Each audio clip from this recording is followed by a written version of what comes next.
तो सोनाली जी क्या उत्तर आया?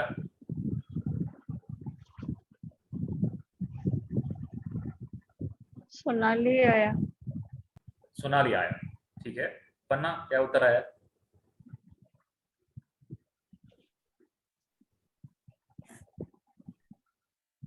What is Who the am answer? I?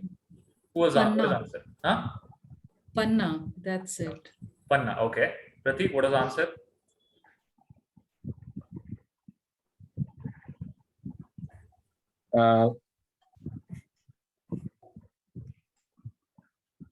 Pratik only. I mean, I couldn't actually concentrate much.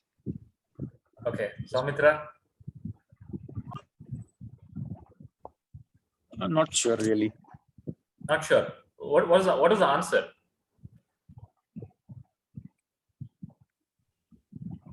Something must have come up, right? Yeah, I mean, frankly speaking, I thought I don't want to get complicated in that question answer round itself.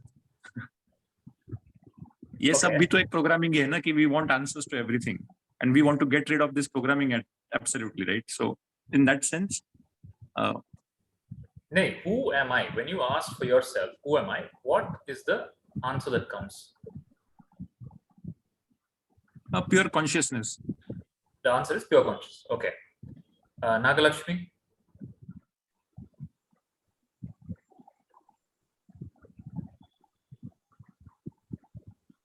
No answer. Vivek? Krishna ji, yes. Intellect. Okay. No positive answer. Okay. Nagalakshmi ji, what is the answer? I don't know the answer, seriously. You don't know the answer. Okay. No answer came up? No, nothing. Okay. Pallavi ji, what answer came up? Nothing, Krishna ji. Nothing. Okay. No answer. So when you asked who am I, two things can happen. Or one is there is some answer. Okay. The answer is I am Sonali, I am Panna, I am this, I am that. Or there is an image of the body, of your body, or there is some feeling. Okay. That is one possibility. Another possibility is confusion. Okay. That is, I don't know. This is a very tricky question. I don't know what is the answer. Another possibility is no answer, just silence. But in all three, when there is something and when there isn't something, when there is an answer, there's somebody who knows the answer. When you said, I am Panna, किसी ने देखा वो उत्तर को, वो आप है. जब उत्तर आता है, वो उत्तर को जो देखता है ना, वो आप है. जो कंफ्यूजन आता है, उसको जो देखता है, वो आप है. जो साइलेंस होता है, उसको जो देखता है, वो आप है. You understood? So you are the one that watches the answer, not the answer. So you said I am, the answer came, I am Panna. Right? That I am Panna is information. Who saw the information? That is you. That is Sakshi. Okay. And this Sakshi is what? Is your reality. You are just a witness of all you're the witness of the machine and all the programs of the machine. Okay. And the programs of the machines will continue until you stop identifying with the machine and start identifying with Sakshi. The only way to become free from the program, to become free from the suffering, to become free from the pain, to become free from the confusion, is not to resolve it. It's not to dive into it and resolve it and navigate through it. Okay, people think if I have some problem, I have to dive into it and get to the root of the problem. Okay, the root of the problem is still part of the problem. You have to step out of the problem, which is to step into Sakshi, witness. you have to realize that the problem is not for you. The problem is for the machine. When the problem is for the machine, then you can take corrective action. Okay, until you feel the problem is for me, you will not able to come out of it. Your thinking will not work, and that is why you are very good at giving advice to other people. Okay, किसी और को problem है, आपको solution इतना clarity से आएगा और आप बताएंगे ये करो वो करो ये करो वो करो. But the same thing when it happens to your life, you are stuck. What is the difference? When it's somebody else, it's somebody else's and you're able to think clearly. When it's happening to you, your thinking is distorted. समझ में आ गया? So the whole point of spirituality is to help you see, is to help you distinguish between what is body, what is mind, what is intellect, and what is you. तो चार है. मैं जो साक्षी हूं, मन जिसको which has happiness, unhappiness, emotions, intellect, buddhi, which has thoughts, which has ideas, and body, which has sensation and pain and pleasure.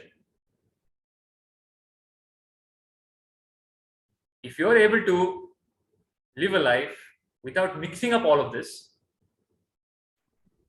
if you're able to live such a life where you are not confusing one with the other, then that life is called a life of freedom. Because no longer you're controlled by the machine. Because you understand, I'm a witness of the machine. Making sense? तो मैं कौन हूं? Who am I? Just the Sakshi. I am the witness to whatever the mind tells. Mind will tell, I am consciousness, I am Sakshi. Whatever it tells, I am a witness to that. I am not even that. In a true sense, I am not even that word called witness. I am the one who actually does the witnessing. So what I am cannot be told in words. Okay? And that witness, the beauty about that witness is, the one who witnesses your machine and the one who witnesses in the other is the same witness. There's only one witness. It's called Vishwa Sakshi. It's called Brahman. There's only one witness witnessing through all. That is why whenever you say I, you are referring to the witness. Whenever she says I, she's referring to the witness. So all of us are referring to the same witness. You understand? So the teaching of spirituality is you are that witness. And that witness is the only reality.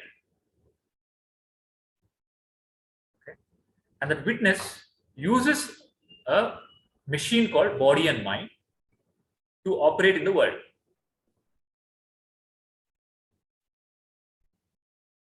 Any doubts so far? But whatever is happening to the body and mind is not happening to the witness. Whatever happens to the machine doesn't happen to the driver. You are the driver, witness.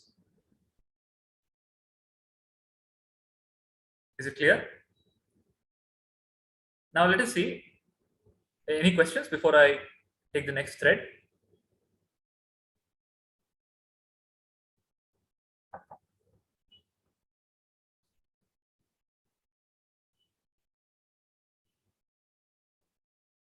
Any questions? Like these days I'm looking for my job. So मैं बहुत tense रहती हूँ. तो वो क्या है? Like if I am. हाँ, तो पहले आप बताइए, मैं बहुत टेंस रहती हूँ. कौन टेंस है? साक्षी. अच्छा, पन्ना टेंस रहती है. तो आप दिखाइए ना, हाथ से दिखाइए. मैं टेंस रहती हूँ. नहीं, अगर आप टेंस्ड है तो टेंस को देखने वाला कौन है? ओके. कोई देखने वाला होना चाहिए ना, जो टेंस नहीं है. So to see, to acknowledge that I am tensed, there should be something that is watching which is not tensed. You understand? You didn't get it? So I got Sakshi is neither tensed nor not tensed. It is just a witness. So who is tensed? My mind, my feeling, my हाँ, tense कहाँ है? यहाँ और यहाँ है. यहाँ से शुरू होता है. यहाँ से शुरू होता यहाँ है. और सोचती हूँ. हाँ, तो टेंस कौन है?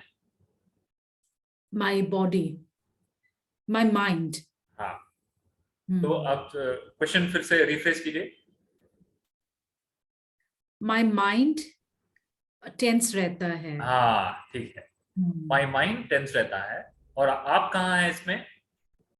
विटनेस, आई कैन फील, मतलब विटनेस कर रही हूँ कि फील नहीं, देख रही है, सिर्फ देख रही है. देख रही हूँ. I am seeing that my mind is tensed. Is it correct? हाँ, बट ये कैसे है? मतलब this is so difficult to think. How is it difficult? Don't think. It is your to see. There's no thinking required, no? My mind is tensed. आप tension को देख सकती हैं? फील कर सकती हाँ, हूँ. फील कर सकती हैं. सभी टाइम रहता है क्या? नहीं. हाँ, कुछ टाइम रहता है, कुछ टाइम नहीं रहता. कुछ टाइम. तो आप वो है जो कुछ टाइम जो टेंशन रहता है वो देखता है, और कुछ टाइम जो टेंशन नहीं रहता है उसको देखता है. You are the one that sees the tension for some time and the tension disappear for some time. You are the one that has not gone through any change. Okay, when you understand this, you'll be able to handle the tension. The moment you identify with the tension, you're stuck. What are you stuck with? You're stuck with the thought, I am tensed. What is the background thought for I am tensed? Why are you tensed? Because for job, matlab I'm looking for. No, you are tensed because you feel you are weak. Does a strong person get tensed? Somebody is confident, has power. Does he get tensed? No. Recession आ रहा है, आपके पास 2 करोड़ 10 करोड़ है, आपको tension होगा क्या? नहीं. So the substratum is power, so you don't get tensed. So you have a deep sense of feeling of I am weak. सभी बड़े लोग हैं, सभी के पास काम है, पैसा है, सैलरी है, मेरे पास सैलरी नहीं है. Okay, the lack of that transaction has made you feel weak. Okay, now if you're able to disassociate with the weakness, that I am not weak, I am divine, I am Sakshi, then strength will start flowering from you. Okay, फिर आप job नहीं होगा तो भी create करेंगे. You understand? A person of strength doesn't wait for a job. He creates a job, not only for himself, for other people also. You understand? So what is strength, tell me?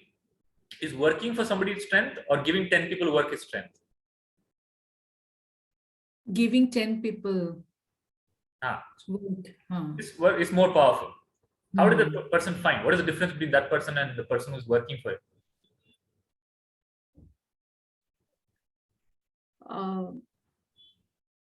Like उसके अंदर confidence है, तभी तो he can give 10 people work, you know.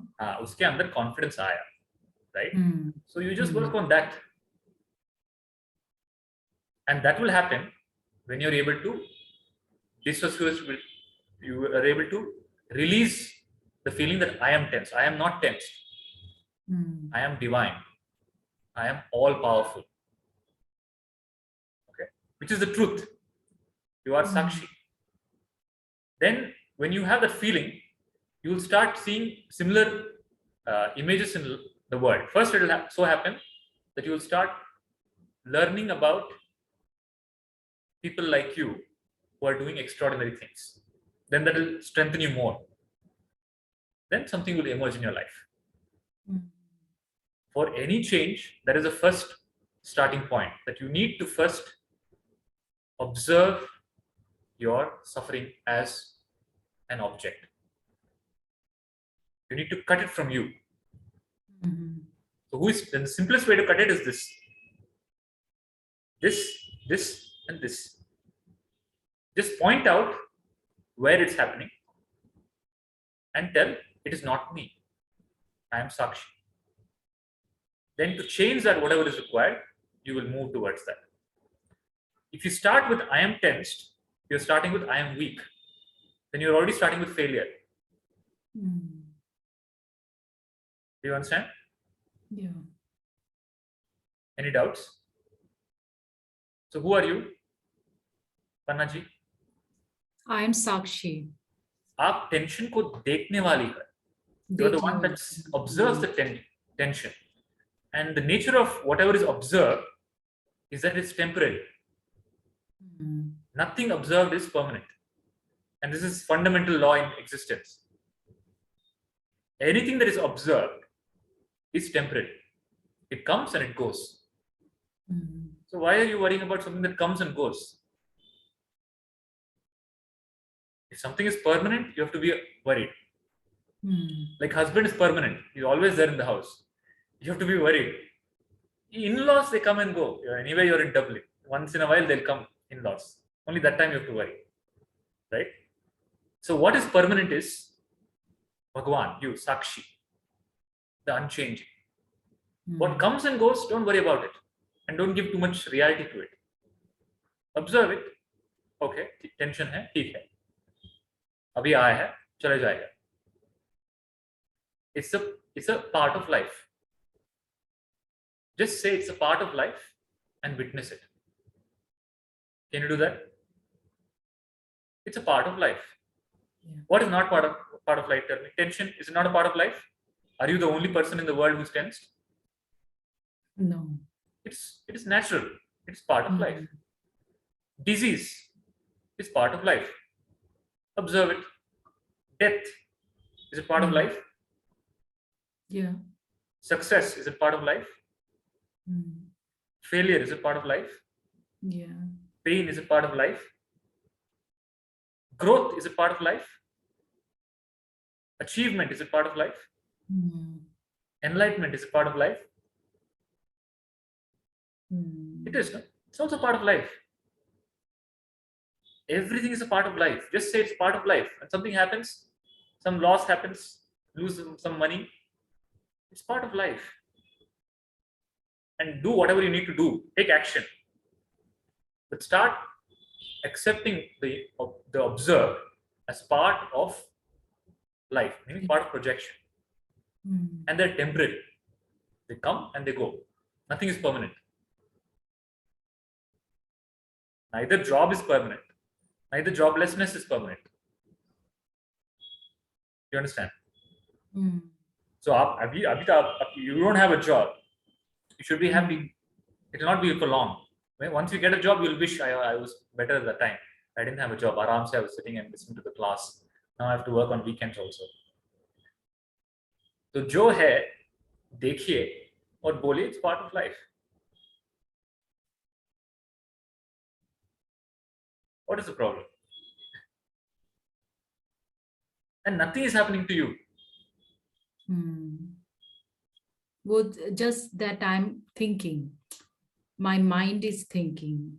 Mind, वो uncontrolled, mind का जो the uncontrolled thought process of the mind has to be witnessed. The mind is thinking. The mind is thinking because you're not witnessing it. Okay? So now let us stop the thinking of the mind.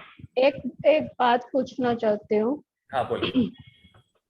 मेरे पास job नहीं है, वो तो मैं ठीक है, वो मैं समझ गई कि it's a part of life. लेकिन उसके लिए जो मेरे अदर्स प्रॉब्लम आ रहे हैं वो हाँ बोलिए. I didn't मतलब I वो didn't I didn't get the full question.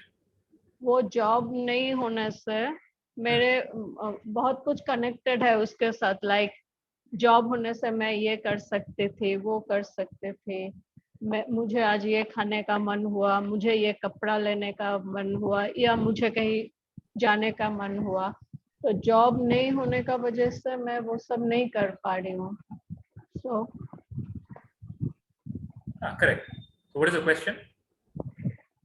Question यही है कि मतलब जॉब नहीं है वो पार्ट ऑफ लाइफ है, लेकिन उसका वजह से और बहुत सारे प्रॉब्लम आ जाते हैं हमारे लाइफ में कि मनी बहुत वो है. तो मतलब वो क्या बोलूं, वो कनेक्टेड जो चीज है उसमें उसको क्या बोलूं मैं. उसको क्या बोलेंगे? Suffering बोलेंगे.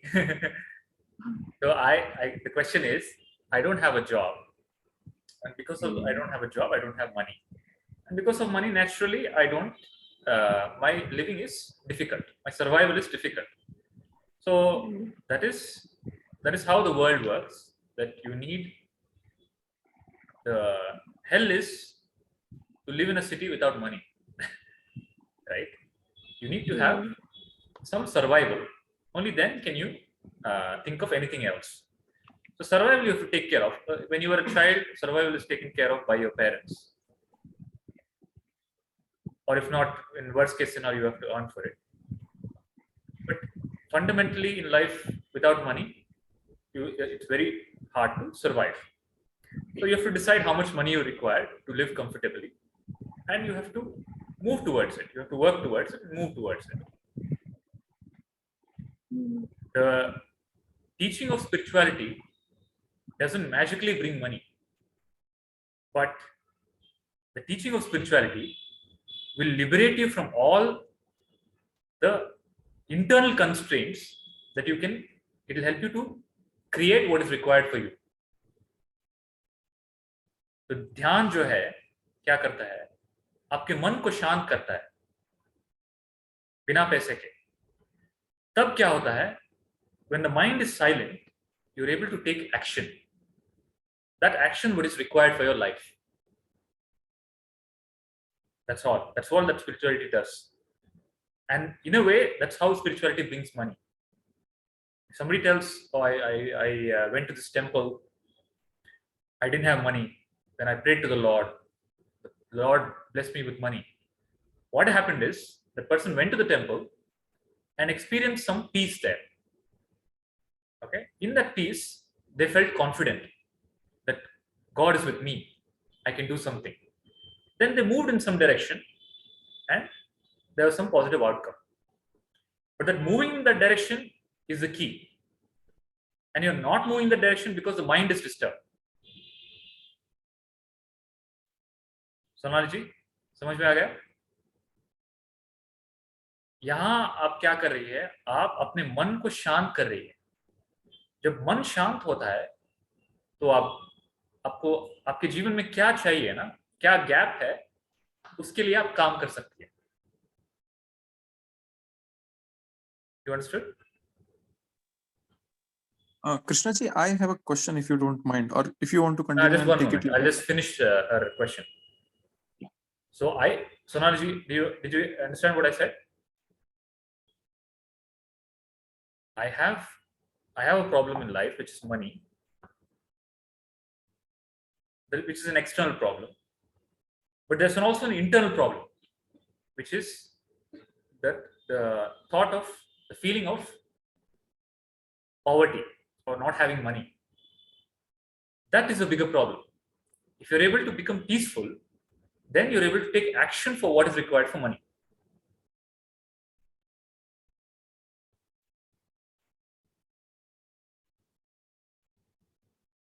नहीं समझ में आया?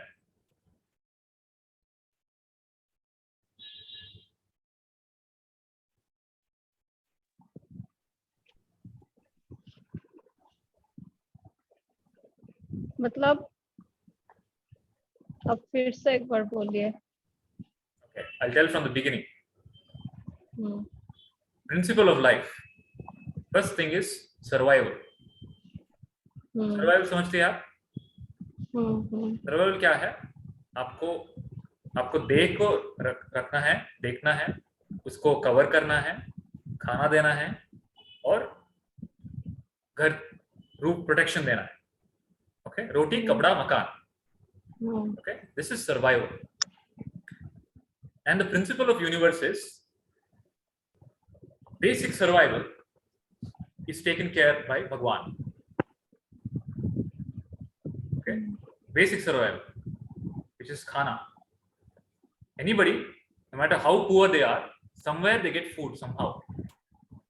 Okay? Somewhere they get shelter. Somewhere, some clothing they get. Nobody is absolutely ripped away from all these things. Okay, somewhere, even in anywhere you go, somewhere they get some food. But you are not in that stage. Okay, you're in next level. Your survival is taken care of. Next, you're talking about comforts now. Okay? You need to live a comfortable life where you don't need to constantly worry about money. You don't need to constantly worry about, okay, well, what will I do for my next month, the expenses and things like that. Your comforts, you have to earn. You have to work. You have to provide some service. You have to do something. In return, you have to get money. Unless somebody has left so much wealth that you don't have to work. So which is your case? I have to work. You have to work. So accept that. Accept that I have to, if I have to live a comfortable life, I have to work. Are you able to accept that? Yeah. For many people, they are not able to accept that. People want everything without having to do anything for it. That's a bigger problem. But the moment you accept, if I want something, I have to work for it. I have to earn it. Then there is hope that you can do something and get it. So since you have accepted it, you are not in a hopeless situation. Are you in a hopeless situation? No. There is hope, right? That means if you do something, you will get money. There's hope. Yes. So you have to do something and you have to earn money. Now, what you have to do, how much money is required, how much you have to get, all that you have to decide and think. But as long as you understand that the nature of life is, part of life is, if I have to have money, I have to work for it. Then you will work for it. There is hope. Where is the hopelessness in that situation? Tell me. The problem is, instead of working for it, you're worrying about it. You're constantly suffering, thinking about it. Somebody needs money. Everybody needs money. The one person understands that he needs money, and he understands that if I have to get money, nobody will give it to me. I have to work for it. He goes and works for it. Another person wants money, okay, knows that he has to work for it, but goes on brooding. Oh, I have to work for it. Who will give me a job? I'm not getting any job. Nothing is working out. Then he gets into trouble. So the transition is action. So there are two parts. Spirituality teaches two parts. First part is acceptance, which is telling it is part of life. What is acceptance? The statement of acceptance is this is part of life. Anything that happens, birth, death, disease, marriage, divorce, job loss, job gain, anything that happens, just say it's part of life. You accept it. And it doesn't stop at acceptance. Once you accept it, now you are able to take action, corrective action or right action. That is what Buddha called right action. A right action that empowers you, that helps you grow. So question, Solanji, is not that, oh, because I don't have money, I am having so many other problems. Fine, I am having so many other problems. What are you doing about it? Are you taking action? Are you taking action? So if you're taking action, there's no problem. It's only a matter of time before the situation changes.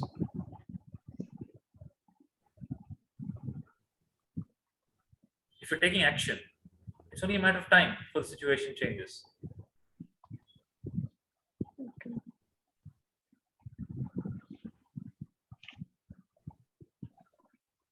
If you're not able to take action, why we can see why you're not able to take action. But if you're able to take action, it's only a matter of time, right? What is the problem?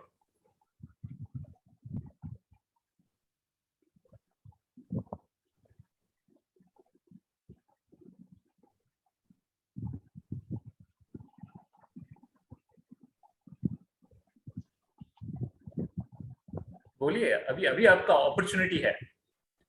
जो भी मन में है, जो भी clear नहीं है, उसे बोल के, पूछ के समझ लेना है. कभी कभी एक्शन लेने से भी मतलब नहीं होता है उस तरीका से. Maybe it will take time, but example दीजिए. पेशेंस रखना मुश्किल हो जाता है कई बार. सब एक्शन का, सब रिजल्ट का फंडा एक ही है, राइट एक्शन. अगर आपको यहाँ से कहीं जाना है तो एक राइट वे है, एक राइट वे और एक रॉन्ग वे है. रॉन्ग वे जाएगी तो आप घूमते ही रहेगी, ठीक है. अगर आपको राइट वे पता नहीं है तो आपको सीखना है किसी और से, आपके तरह जो उस रास्ते से गुजरा है. somebody has walked the path, you have to learn from them. So if you have a problem of money, you understand from people who have made money, you learn from them. If I have a problem, you have come to this class because you have a problem with spirituality. That's why you come to this class, right? So you are trying to understand from somebody who knows. Same principle applies everywhere. But in life, the principle is the same. If you don't know, you ask somebody who knows and you learn. Why waste time? Shortcut है ना. आपको पैसा चाहिए, clear है, वो clear है. कितना पैसा चाहिए, क्लियर है. 1 करोड़, 2 करोड़, 3 करोड़, कितना चाहिए? कितना चाहिए?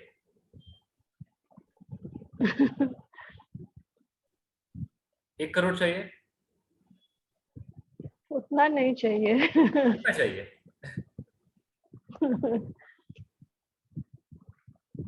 बोलिए कितना चाहिए? अब जो भी बोलेंगे मैं तथास्तु बोल दूंगा. कितना चाहिए बोलिए.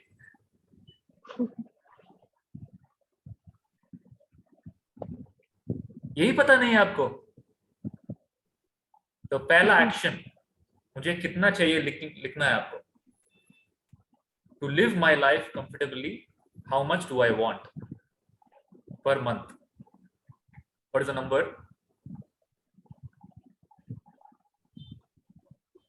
1 लाख, 1 2 लाख. लाख. अभी 1 लाख 2 लाख हो गया. तो आपको ये आपका होमवर्क है, ठीक है. आपको क्लियरली लिखना है, मुझे एक comfortable life, to live a comfortable life, I need this much amount. Okay, then when you write that number, you will be able to see what I need to do to get that amount. Okay, then interact with people who are getting that amount. See how they are getting it, and try to see how you can maybe get a new skill or change something in your life, change some action to get that amount. That's all. Money is always related to some skill, very basic thing. Making tea is a skill. Okay, the chai wala makes 3 lakhs per month because he has a skill of making tea. Pani Puri wala has 3 lakhs per month, makes 3 lakhs per month because he knows how to make good Pani Puri. What skill do you have that will get you 1 lakh per month? क्या skill है आपके पास? वो skill को आपको देना है world को. You have to provide that, give that skill to the world, so in return the world will give you money. That's all. Simple. If you don't have that skill, you have to earn that skill. I understand. You understand? You do whatever is required to get that skill. Do some course, do whatever. But principle of money is skill. Cheating is also skill. Lying is also a skill. It's not easy, okay? It's a skill. Not everybody can do it. Cheating. Look at somebody in the eye and sell you something. It's very difficult. But it's a skill people have. So see what skill you have and give it to the world, and the world will give money in return.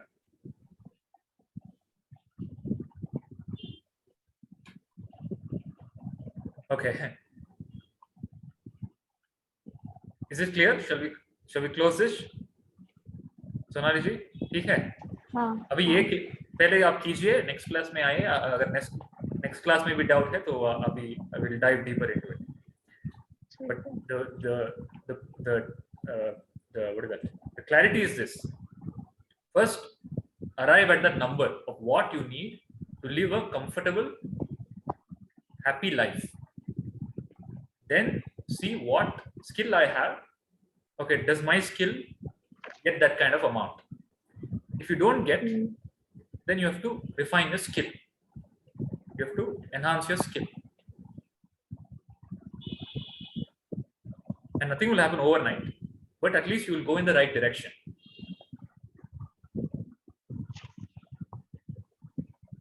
Okay, Soumitra, you had a question? Oh, yeah, you answered it partially actually. So my question was towards the desire and expectations, right? So some or the other way, everything is linked to the desire and the expectations. And in the context which you are explaining today, so it is a part of our intellect, which is the programming which we bring from the society while we are brought up, right? So in that sense, how is spirituality actually helping me as a witness to get rid of the desires and expectations actually? And I mean, the question is a bit deeper, but maybe just to summarize it, that's what my question was actually. How will spirituality help me get rid of desire and expectation? So, which is never ending. Huh? Which is never ending. Which is never ending. So spirituality doesn't remove desire and expectation, because without desire and expectation, your life will not move. Desire is what moves life. Okay, desire is the fuel of life. So now I am doing this class. I have a desire for you to transform. Okay, I have a desire, I have an expectation also that you transform and you become peaceful. But the problem is not that. The problem is not having the expectation or desire, because without having the desire and expectation, you will not move. You will not take action. You understand? If you don't have expectation for hike, will you do better at job? You will take it very casually, right? The desire and expectation is required, but the problem is the desire and expectation, when you start clinging to it, that this is what should happen, then it becomes a problem. So I have an expectation for you to transform. I have a desire that you bloom, that you flower. But if I tell it should happen right now, it should happen by the next class, or it should happen by the end of the session, then there's a problem. I have a desire, and that is a starting point. Then my whole focus is not on the desire, not on the expectation, but on how much I can offer as action to make it come true. But most of the time it becomes ulta. Instead of focusing on the action that you have to do to fulfill your desire, You go on obsessing about the desire. That becomes a disease. So desire and expectation is not a problem. You have desire and expectation, even for enlightenment, right? People come here or anywhere, people go take any action towards in spirituality. It's because they have desire for enlightenment. Without that desire, there's no movement. Then they'll not go to the master, they'll not study, they'll not listen. So action will not happen without desire. Desire is a starting point, but then the focus shifts to action.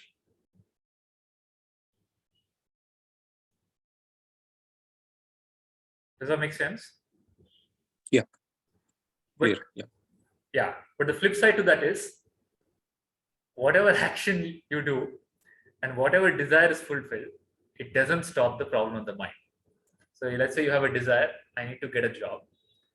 You take action, you'll get the job, you'll get some 1 crore ka package.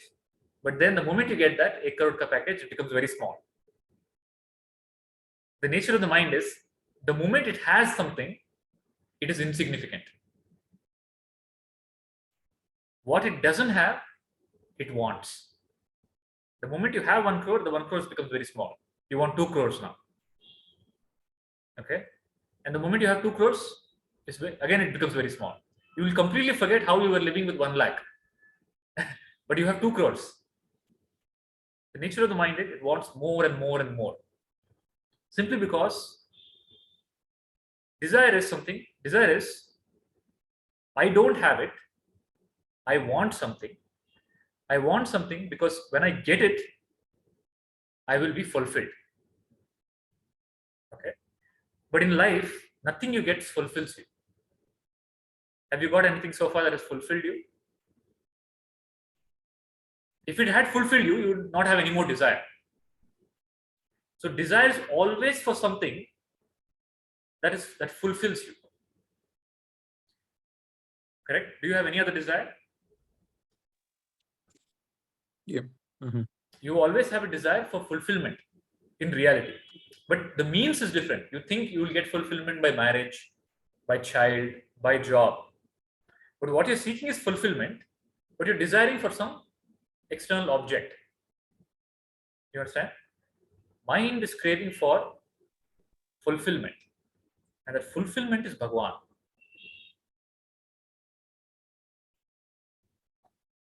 So what are you desiring for?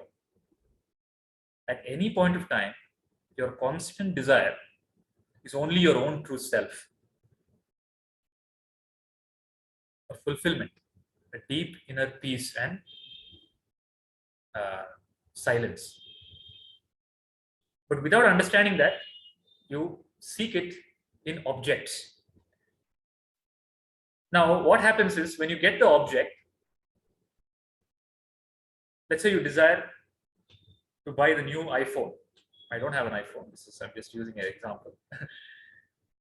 Let's say there's a new iPhone that's released, and you have a desire for whatever reason. You have a desire to have it, and you're possessed by the desire. And you save money, and then you go stand in line, and you buy the iPhone. What happens the moment you get the iPhone? Soumitra? I mean, the new version comes up and I want the next one now. No, when you just got this version, what happens to you that time? I am fulfilled. You are fulfilled, right? But that fulfillment, it disappears. How long does it last? Till I am not bored or the newer version is not out. Till 2-3 days. You will play around. You will spend the 24 hours of the day in the phone. Everywhere you will take it to the bathroom, bedroom, everywhere you will play with it. After 2-3 days, the fulfillment is gone. Okay. And then you will seek for the next one. So this is a cycle for anything in life. Is it true? Yep. Okay, so what is it? Can you explain the cycle to me? What is the cycle?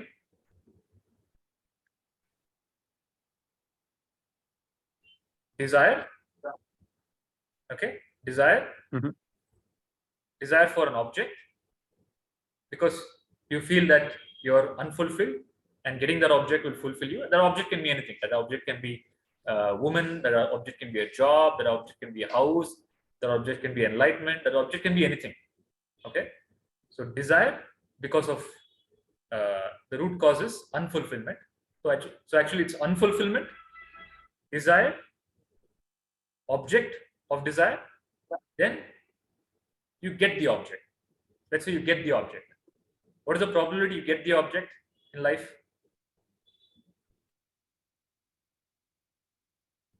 That depends on my efforts. So far, no, in your life, you tell me. So you have had so many desires. How many of them have been fulfilled? I have not looked at it that way, but yeah, many of them have got fulfilled. Many of them. Some percentage. 50%, 60%. Yeah, can say so. So there are two pathways. What is that? Unfulfillment to desire, to object of desire. Then you can either get it or not get it.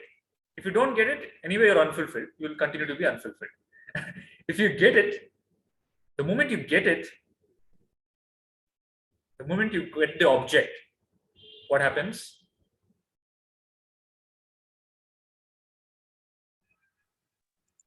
I had a board. You have a small board. Right? You seek for more. 8 minutes. I'll do the drawing and show. Then you'll understand. No, I don't think this. Yeah. Can you all see the board? Yeah. Okay. Amitra, if you can go on video, it'll be nice, so that I can see your face and.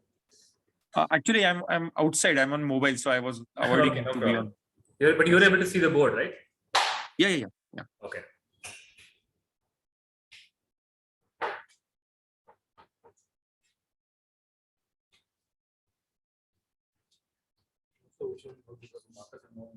Oh, okay. Let's see. This is fine. Yeah.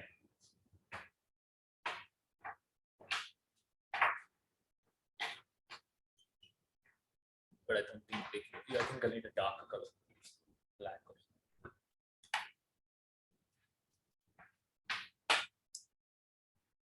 Nice.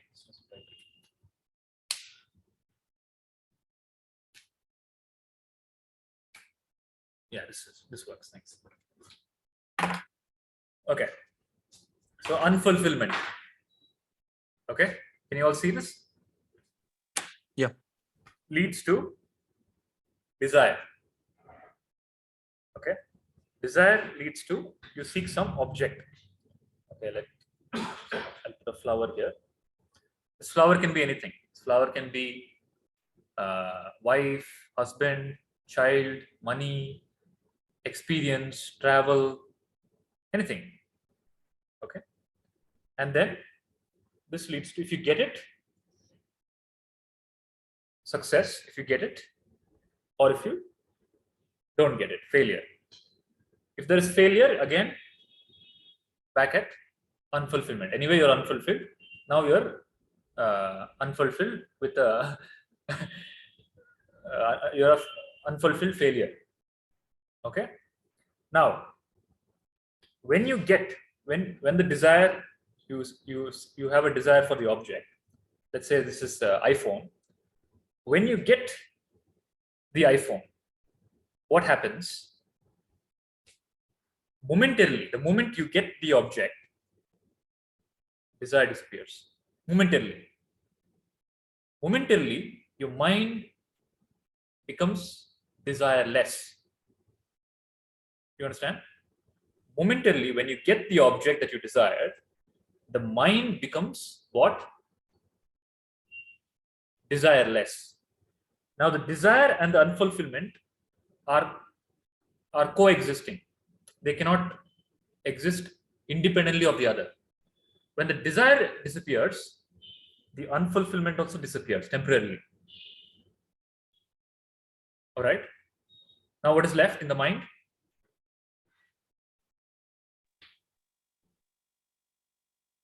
Samitra? I mean, desirelessness. Yeah. What is desirelessness? Satisfaction. There is a peace, there is a satisfaction. The mind experiences peace momentarily. When the mind becomes peaceful, whatever is there behind the mind, which is the self, which is you, reveals itself. And that is what you experience as happiness. You understood the flow? Yeah. Yeah.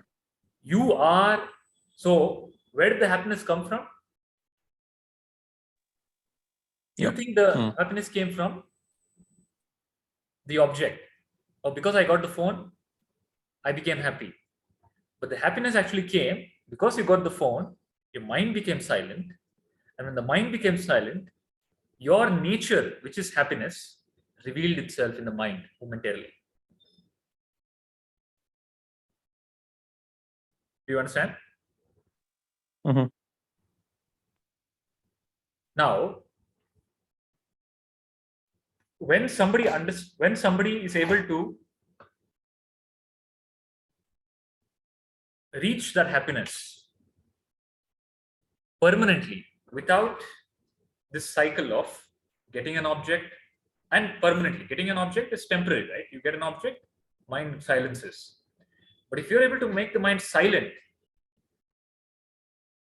okay, then your own nature, which is happiness, reveals itself. And that is called mukti. And that is called attainment of, that's why all the Swamijis, typically have names like what? Vivekanand, Brahmanand, Atmanand, Krishnanand, Chinmayanand. Everywhere there's Anand, Anand, Anand. Have you observed that? You know why they give that name? Anand, Anand everywhere? That means the Swami is supposed to be in Anand, always blissful. One who has reached the source of bliss, his own self, is always blissful. Okay? He doesn't need any object to bring bliss to him. He doesn't need the world to bring bliss to him. Now the roles have swapped. Now he brings bliss to the world. He brings joy to the world. He brings life, enlightenment, and divinity to the world. Okay, that's why Krishna, the moment he goes on the battlefield, typically the word used for the battlefield in those days, when they were planning the battle, was Kurukshetra. Have you heard of the word called Kurukshetra? Kurukshetra is a battlefield where the Pandavas and Kauravas fought. But in the Bhagavad Gita starts with, the first shloka of the Bhagavad Gita starts with Dhritarashtra Vacha. The king Dhritarashtra said. The king Dhritarashtra is sitting in the palace. Okay, he's blind. He wants to see what is happening on the battlefield. But the first word that he uses for the battlefield is Dharmakshetre Kurukshetre. He says Dharmakshetra. Okay, the battlefield is made into Dharmakshetra. Dharma is divine. The battlefield is made into a divine field. Why? Because Krishna is there. Okay, so when a person who has realized his own bliss, he brings the bliss and divinity to the world. And in that sense, all his desires are burnt out. He has no more desire. Because how can he have a desire? He's already tasted the infinite. He doesn't have any desire for any object of the world in that sense. Okay? But he has a desire to bring what he's internally experiencing outside. That is why he works. So Buddha has a desire. Krishna has a desire. What is their desire? To bring that divinity outside, to bring that divinity in everybody. And that is why they move. That is why they work. If they don't have the desire, they cannot move. So to give an example, Sri Ramakrishna Paramahamsa used to he used to he used to teach people from all over used to come and bow down to him. And every time somebody is there in front of him, he would call his wife and ask for sweets. Craving, I have craving, please give me sweets. Then after the students leave, the Mata Sharda Devi came to him. She scolded him. Why are you acting like a child? You know, they're all people coming and bowing down to you. They're calling you saint. They're calling you Bhagwan. They're calling you this and they're calling you that. They're calling you avatar. And you're behaving like a child. You're asking for sweets. Aren't you embarrassed?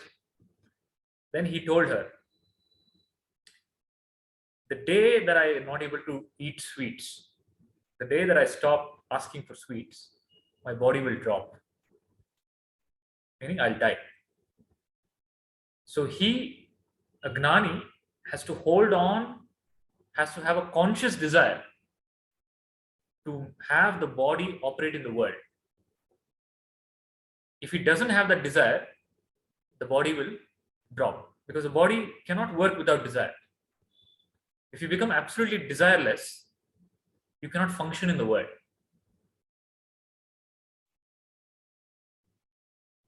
Do you understand? So Ramakrishna had a desire to keep the body alive. If that desire is dropped, yes, there's no more interaction possible. Why will he interact with the world? Right? But that is a conscious desire.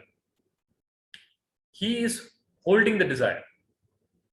But on the other side, the desire is holding you. Okay? The desire is holding you because you are still unfulfilled. The moment you become fulfilled, then you are free to choose. You are free to choose if you want to continue or not. Does that answer the question, Soumitra? Yeah. So is desire required for life? Yes. It is part of life. Accept it. Okay? But don't accept it that it has a utility value, but knowing that the joy comes from within. See, to tell you in a simpler way, there's a gnani, there's a realized person, and there's a ignorant person, a gnani. Let's say both of them have ice cream. Okay, gnani has ice cream. Now you'll ask why gnani will have ice cream. They're hungry, both of them are hungry. They both have ice cream. Now, does gnani get joy of eating the ice cream?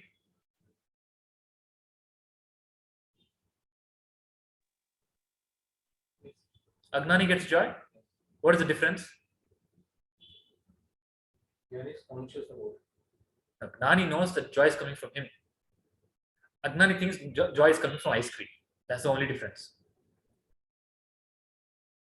You understood, Soumitra? Both Gnani and Agnani will live in the world, operate in the world. Okay? Deal with the world. Krishna will dance, Krishna will eat, Krishna will rule kingdom. Agnani also will do that. There's no difference. Actions, there's no difference. But Gnani is clear that the joy is coming from himself, from within him. Agnani thinks that the joy is coming from the outer world. And that notion that he thinks that the joy is coming from outer world, that something outside needs to fulfill him, keeps him in perpetual bondage, dependent on external. The moment he loses something outside, he tries to catch something else. If you can stay without an external hold, okay, and silence the mind, then you will experience your own joy. And the thing is, you cannot silence the mind. That is the problem. The mind can only be shut down with gnana. Only gnana, atma gnana, brings true silence to the mind. Any other think any other process mechanism of silence in the mind is only suppression of the mind. It comes back again. Only in Atmagnana, the mind is, you become a witness of the mind. When you become a witness of the mind on its own becomes silent. It stops. You understand? So we'll do a small practice now. If there are no more questions, we'll quickly go into a small kriya of the prakriya. So prakriya is I am witness, is gnana. I am witness. How I am witness to understand it step by step. I am not the body.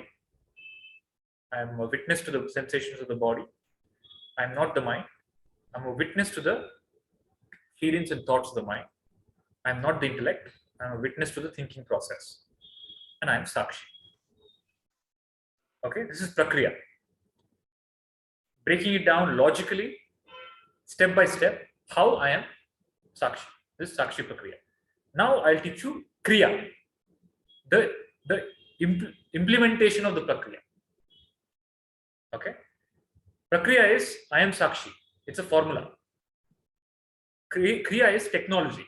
Using that formula to build something. You understand? So the simplest Kriya to become Sakshi. How do I become Sakshi?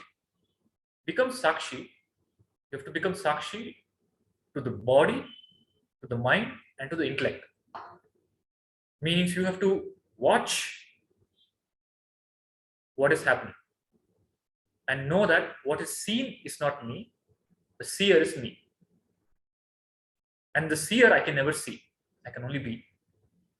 Whatever notions I have of the seer is not me. Okay? I am only seeing that notion. So the simplest way to do is by observing the breath. So what is the process of breathing? Can anybody tell? How do you breathe? What happens in breath? Inhale and exhale. Wrong. Is it really inhale and exhale?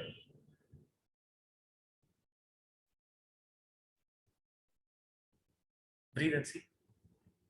The beauty of breathing is you can do it consciously and it happens automatically also. Consciously breathe and see and tell me the process if it's just inhale and exhale.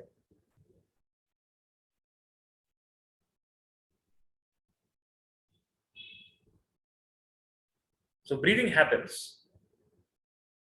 It starts from pause. There is no breath. No breath. In breath. No breath. Out breath. Okay?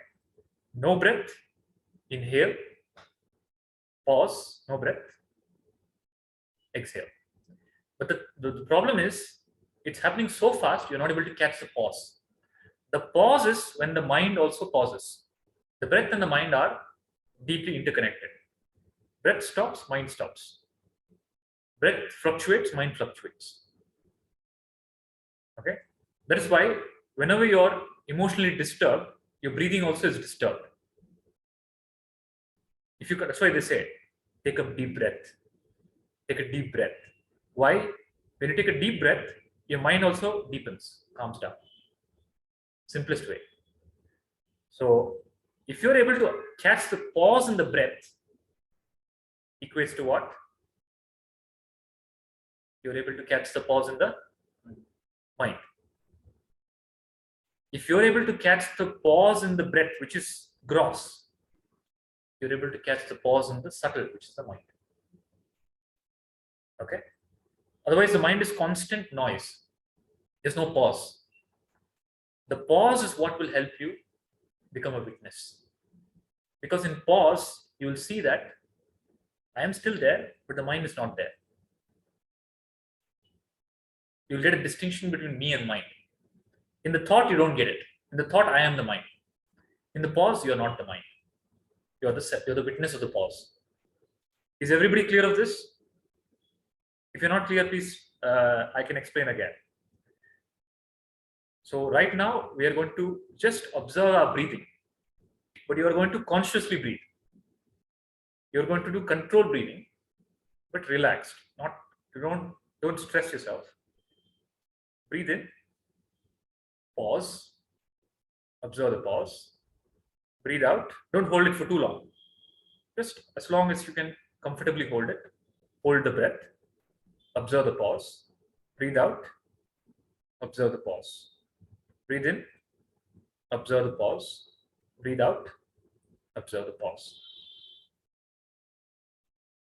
Shall we start?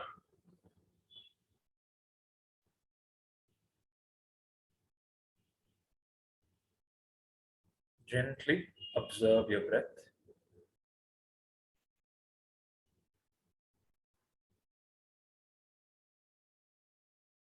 Relax without strain, stress. Just observe the in breath, the pause, the out breath, and the pause.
Now let the breathing happen naturally on its own. Just observe the pause and the breath.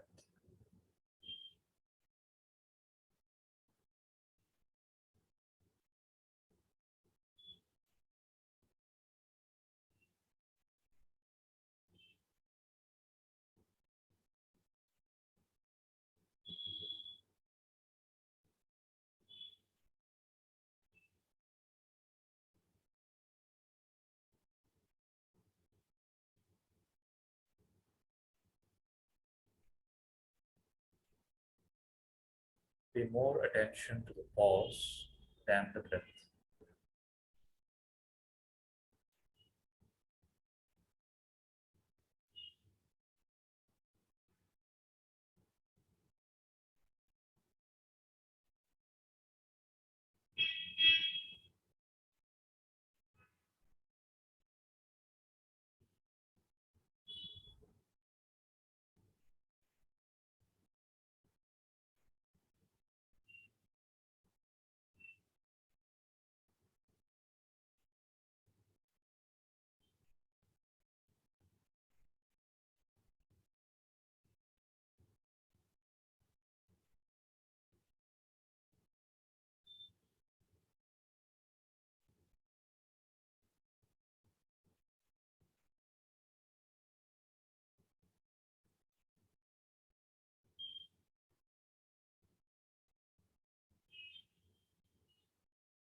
witness the thoughts of the mind without identifying. Let them come and go. They come, they appear and disappear. Just witness.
Slowly open your eyes.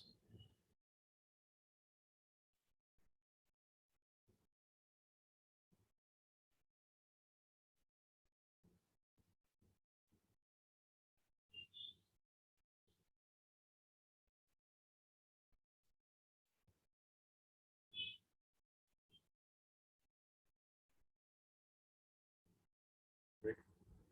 What happens? Mind gets really peaceful. Mind silences.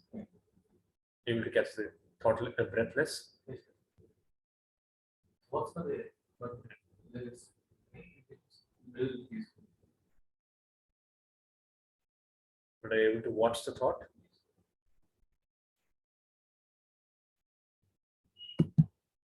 Pannaji?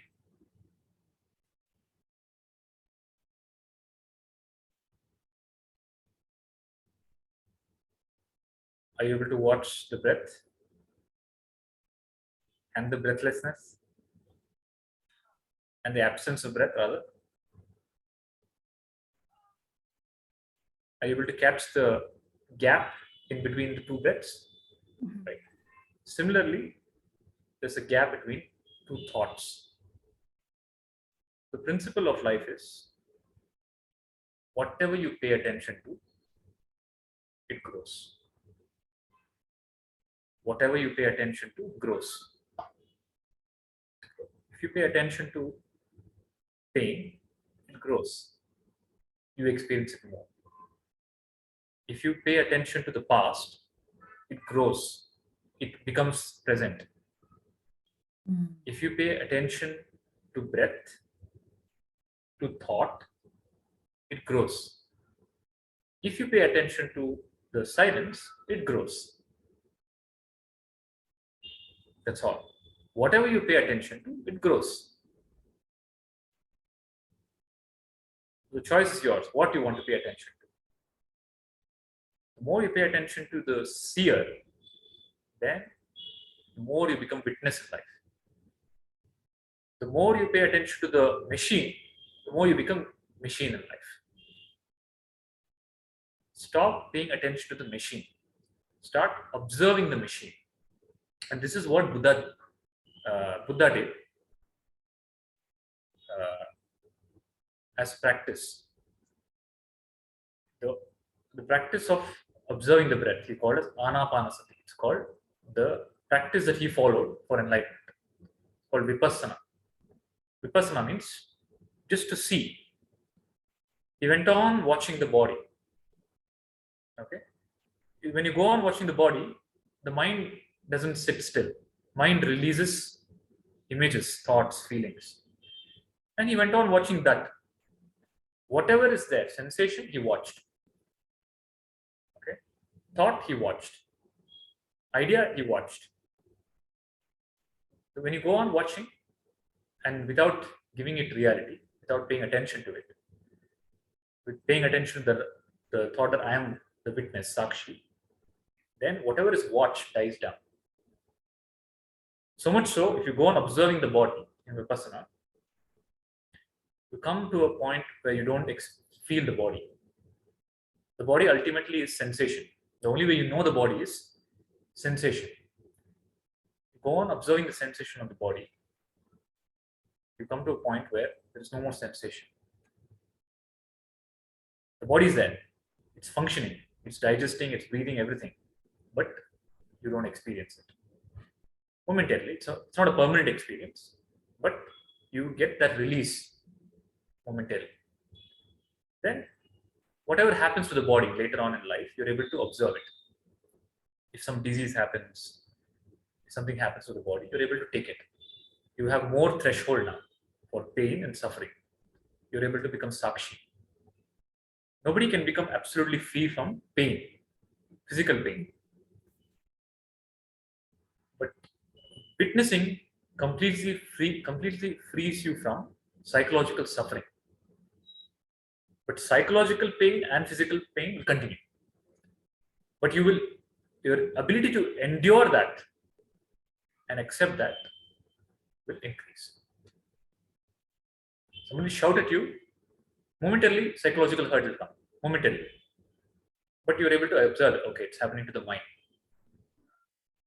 Then you're able to let go. Otherwise, that psychological pain becomes psychological suffering. That conversion of pain into suffering doesn't happen when you're a witness. When you're a machine, everything that is pain becomes suffering. And everything that is not suffering is suffering. Even joy becomes suffering. That's the difference.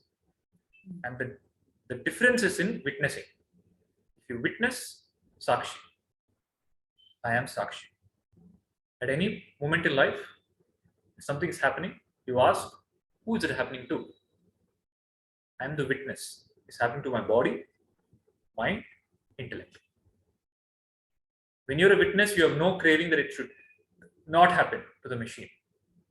You witness that craving also. Okay. So you say, I am suffering. Okay, no, you're not suffering. Who is suffering? Mind is suffering. Okay, mind is suffering. But I don't want mind to suffer. You observe that I don't want mind to suffer. I want this, you observe. I don't want this, observe. Become a Sakshi. And the simplest way is becoming a Sakshi to breath, which is very gross, which you can catch. Catch that and catch the gap in the breath. What happens is the gap increases. I don't know if anybody experienced that. The breath, the moment you hold the gap, the tendency of the body to take another breath reduces. The body takes leisurely. Otherwise, your body is breathing. The moment you become relaxed and you hold the gap, even the breath slows down. The breathing also slows down. Okay? Half your life problems will solve if you breathe half of what you actually breathe. If you breathe lesser, simplest thing, you breathe slower, your entire life transforms just in breath. And that's why Buddha completely focused his entire the teachings that he spread, all was on the foundation of breath, anapanasati, vipassana. Only breath. Simplest thing he used to give is breathe. just breathe, watch the breath. If you're able to watch the breath and the gap, you're able to master it. And if you master your breath, you master your mind. You master your mind, you master your life. Pratik, are you there? Yes, Krishna ji. Is it making sense? Yeah, it is. Yes. Are you able to do the practice? No, I was not able to do the practice because Okay. Kian is around. I have to take care. Do it when you can, okay? Whoever Yeah. is able to do it, sit whenever it's possible. It's not a complex process. Just sit. First, consciously breathe. Deep breathe in, pause, breathe out, pause. You create the pauses and the breath yourself. Then let it happen naturally. But when it happens naturally, just try to focus more on the gap, not on the breath. That's all. This will, and this with the gnana that I am Sakshi is the complete package. Dhyana and gnana together liberates. Any doubts?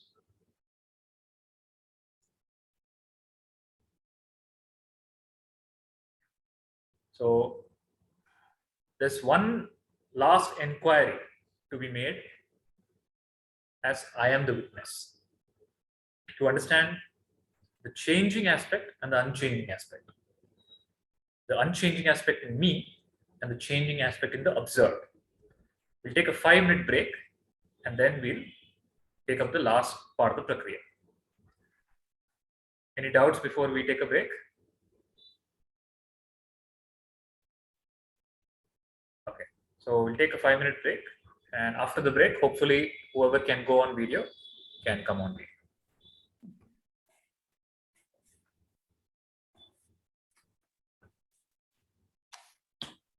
Whoever wants to stay back, if they have any questions, they can do so.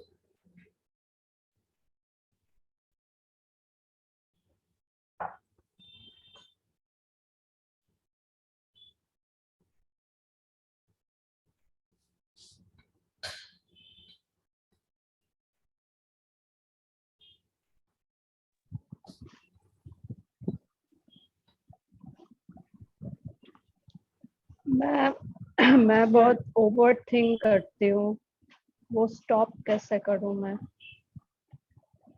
तो मैं बहुत over think करती हूँ, वो stop कैसे, उसे मैं कैसे स्टॉप करूँ? तो पहले आपको समझना है, मैं ओवर थिंक नहीं करती। अगर आप ओवर थिंक कर सकती हैं तो आप उसको स्टॉप भी कर सकती हैं। तो ओवर थिंक आप करती हैं या ओवर थिंक होता है? होता है। हाँ, ओवर थिंक होता है, आप करती नहीं है। अगर आप करती होती, आप स्टॉप भी कर सकती। आप स्टॉप कर सकती है उसे? नहीं, वो अपने आप होता है ना? तो पहले वो समझना है, ओवर थिंक अपने आप होता है। और कहाँ होता है? पॉइंट कीजिए, हाथ से पॉइंट कीजिए, कहाँ होता है? यहाँ मतलब वो थिंकिंग का वजह से मुझे यहाँ पे भी मतलब पेन होता है या यहाँ दुख होता है, यहाँ थिंकिंग यहाँ होता है। हाँ। तो ओवर थिंक कौन करता है? बुद्धि करता है over think, right? Over think इसलिए होता है क्योंकि बुद्धि को शांति नहीं है। बुद्धि को समझना है। क्या समझना है? मैं कौन हूं समझना है और जीवन के बारे में समझना है। ठीक है, तो पहले आप ओवर थिंक से मुक्त होना चाहते हैं तो पहले समझना है कि मैं ओवर थिंक नहीं करती हूँ। ओवर थिंक होता है और मैं देखती हूँ उसे। तो मैं कौन हूँ? मैं साक्षी हूँ। तो अगली बार जब ओवर थिंक होता है, आप देखिए और ये ज्ञान से देखिए कि मैं साक्षी हूं। ये जो ओवर थिंक हो रहा है वो मेरे सामने हो रहा है, मुझे नहीं हो रहा। उस वक्त वो ओवर थिंकिंग गिर जाएगा। अभी ओवर थिंक हो रहा है और आप उसे शक्ति दे रही है, आप शक्ति देना बंद कीजिए। और मुझे ऐसा भी होता है जैसे मैं मिड ऑफ द नाइट मेरा नींद खुल गया, साउंडलेस स्लीप नहीं होता है मुझे, और खोलते ही मतलब मुझे एकदम बहुत वो होने लगता है, मतलब अजीब सा, मैं बेचैनी और वही दिमाग में उल्टा सीधा, तो वो तो मैं एकदम डीप स्लीप में होती हूँ। जैसे अचानक से नींद खुला तो वही मतलब फिर स्टार्ट हो जाता है वो सब चीज। हाँ, डॉक्टर को दिखाया है? हाँ, मुझे तो एंजाइटी प्रॉब्लम रहा काफी साल। अभी फिलहाल मैंने नहीं दिखाया, मैं 2 साल कंटिन्यू मेडिसिन भी लिया, तो वो ये है कि मेडिसिन लेना ही पड़ता है, तो मैं अपने आप को बिजी रखना चाहती हूँ, रखती भी हूँ, लेकिन फिर भी प्रॉब्लम होता है मुझे। मतलब मुझे अभी ऐसा है कि मुझे खुश रहना है, मैं वो नहीं रह पाती हूँ।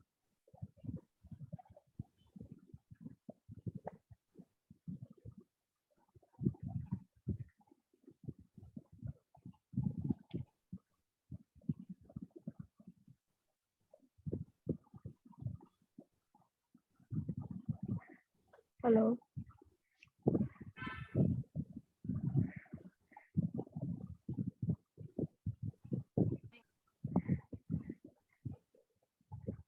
तो आप कीजिए, क्रिया कीजिए, प्रैक्टिस कीजिए। ये बीच में ये हो गया था, कुछ लिंक नहीं था, आपका मतलब नहीं नहीं, स्टॉप हो गया था वीडियो। लिंक था। ओह अच्छा। तो आप कीजिए, प्रैक्टिस कीजिए, ब्रेथ को ऑब्जर्व कीजिए और ये समझिए कि जो भी हो रहा है अच्छे के लिए हो रहा है, आपके अच्छे के लिए हो रहा है, राइट? जो सफरिंग है आपकी लाइफ में वो अच्छे के लिए है और वो परमानेंट नहीं है, वो चला जाएगा, एक दिन चला जाएगा, पर अब है, वो अच्छे के लिए है, आपके भलाई के लिए है। आप खाना पकाती है? बिना पकाए खाना खा सकती है आप? पकाना पड़ता है ना? अभी आपको पकाया जा रहा है, ठीक है?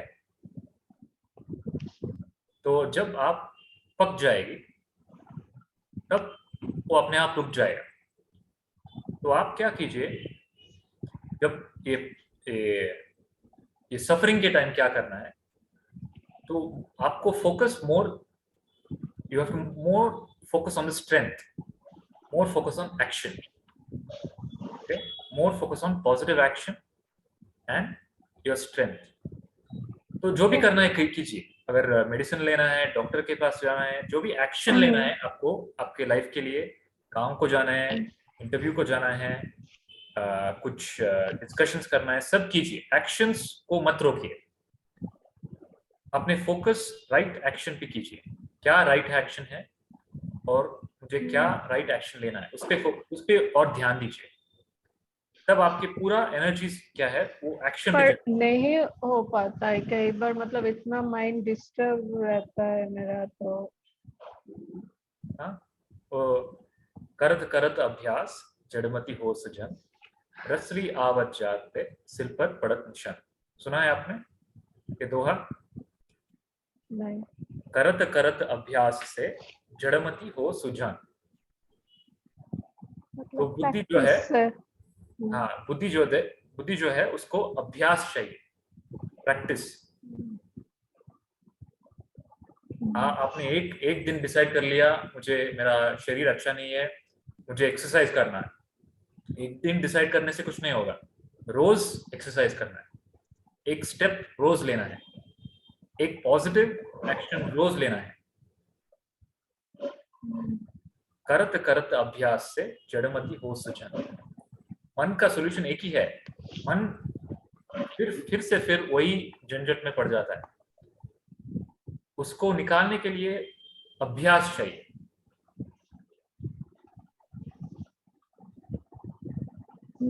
मतलब मुझे पॉजिटिव सोचना है एवरी टाइम। नहीं, आपको पॉजिटिव करना है। पहले ये डिसाइड करना है कि मैं आपका सिचुएशन नहीं जानता हूँ, पर मैं जेनरिक टीचिंग बोल रहा हूँ।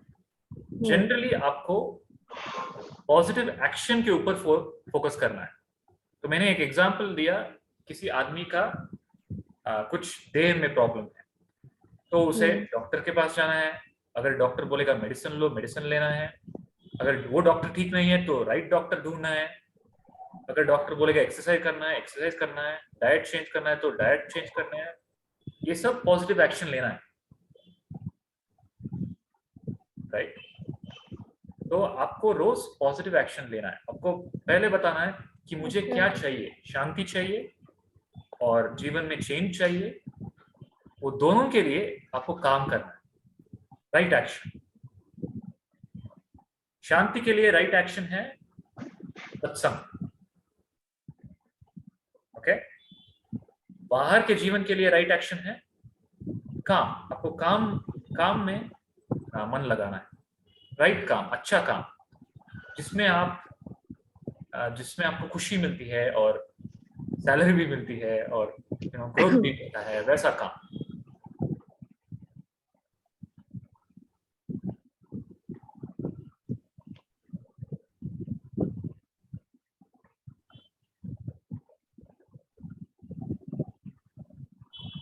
सोनाली जी,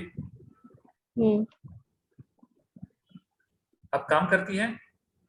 हाँ, मैं करती हूँ। मैं शॉप में बैठती हूँ, फार्मेसी है, हाँ, वहाँ बैठती हूँ। ठीक है। और घर पे भी घर पे भी तो होता ही है काम। हाँ, तो देखिए आपका मेन पेन क्या है, सफरिंग क्या है, उसको रिजॉल्व करने के लिए क्या चाहिए वो कीजिए, राइट एक्शन लीजिए। राइट प्रश्न पूछना भी राइट एक्शन है, राइट। अभी अभी आपने बताया कि नींद में आपको डिस्टर्ब स्लीप होता है, वो एक क्लियर प्रॉब्लम है। तो उसका सोल्यूशन ढूंढने के लिए तो आप डॉक्टर के पास जाना है, या अगर वो कुछ और प्रॉब्लम है को कुछ और तरह का मेडिसिन लेना है। तो आपको देखना है प्रॉब्लम क्या है और उसका सोल्यूशन, राइट सोल्यूशन क्या है, आपको ढूंढना है। पर अध्यात्म जो है वो असली सोल्यूशन है। अगर आप समझेंगी तो ये असली सोल्यूशन है। अगर आपका जीवन में जो भी हो रहा है उसका आप अगर साक्षी बनोगे तो आपका प्रॉब्लम्स को चेंज करने के लिए आपको शक्ति आए।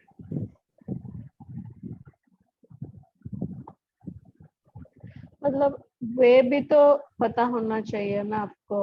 आदमी कई बार रास्ता नहीं मिलता है उन्हें कि नहीं, अब डेस्टिनेशन बोलिए ना, मैं रास्ता बताऊंगा। हाँ, डेस्टिनेशन क्या है और क्या डेस्टिनेशन ढूंढ रही है?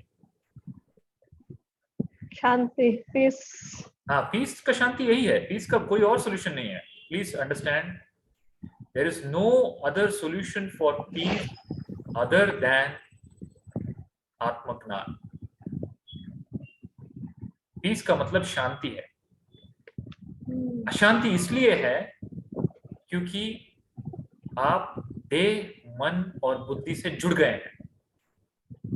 जब तक ये अज्ञान है तब तक शांति नहीं होगा।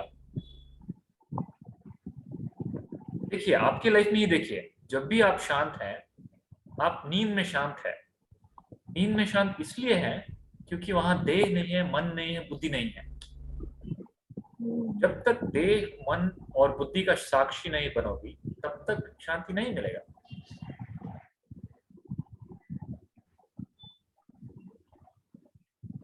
कोई और रास्ता नहीं है शांति के लिए। कितना भी पैसे कमाइए शांति नहीं मिलेगा, कितना भी बड़े बन जाइए शांति नहीं मिलेगा, कितना भी शादी कर लीजिए शांति नहीं मिलेगी। एग्जैक्टली। शांति कैसे मिलता है बोलिए? ये शांति को पाना ही मुक्ति है। और शांति सिर्फ ज्ञान से आता है, और शांति अपने अपने भीतर ही है, अपने अंदर है।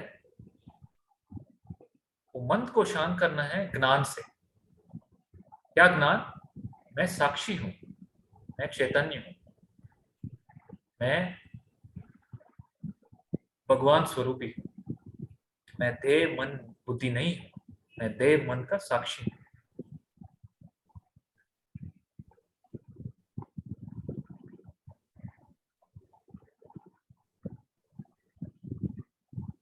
यही एक रास्ता है, और यही रास्ता है, और यही मुझे पता है। मुझे कोई और रास्ता पता नहीं है। किसी और को पता है तो उनके पास जा सकते हैं आप, पर मुझे यही रास्ता पता है। अगर शांति चाहिए तो सिर्फ ज्ञान से, आत्मज्ञान से।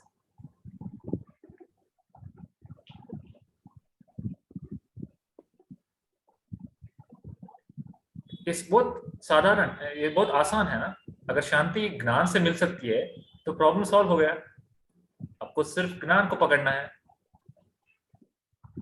और ज्ञान के लिए तो पैसे न लगते नहीं है। कुछ नहीं लगता है। ज्ञान तो फ्री है।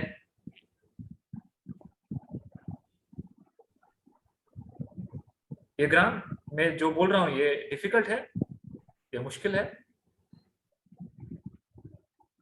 बहुत आसान है, लेकिन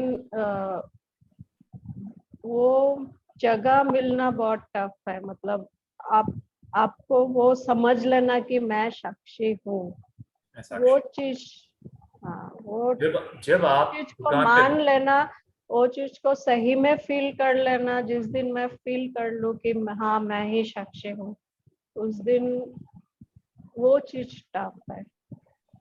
कोई अभी एक दो और क्लास में ये सब निकाल देंगे हम।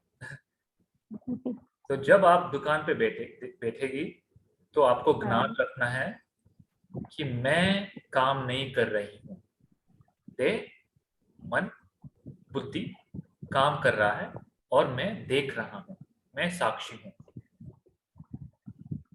जब आप साक्षी होती है तो काम भी बहुत अच्छा तरीके से होता है। तो काम में एक शुद्धता आ जाती है, काम पवित्र हो जाता है। वही काम, जो भी काम है, जो भी काम आप साक्षी भाव से करेगी, वो काम पवित्र होता है। वो भगवान ही करता है, वो भगवान का क्या हुआ काम हो जाता है।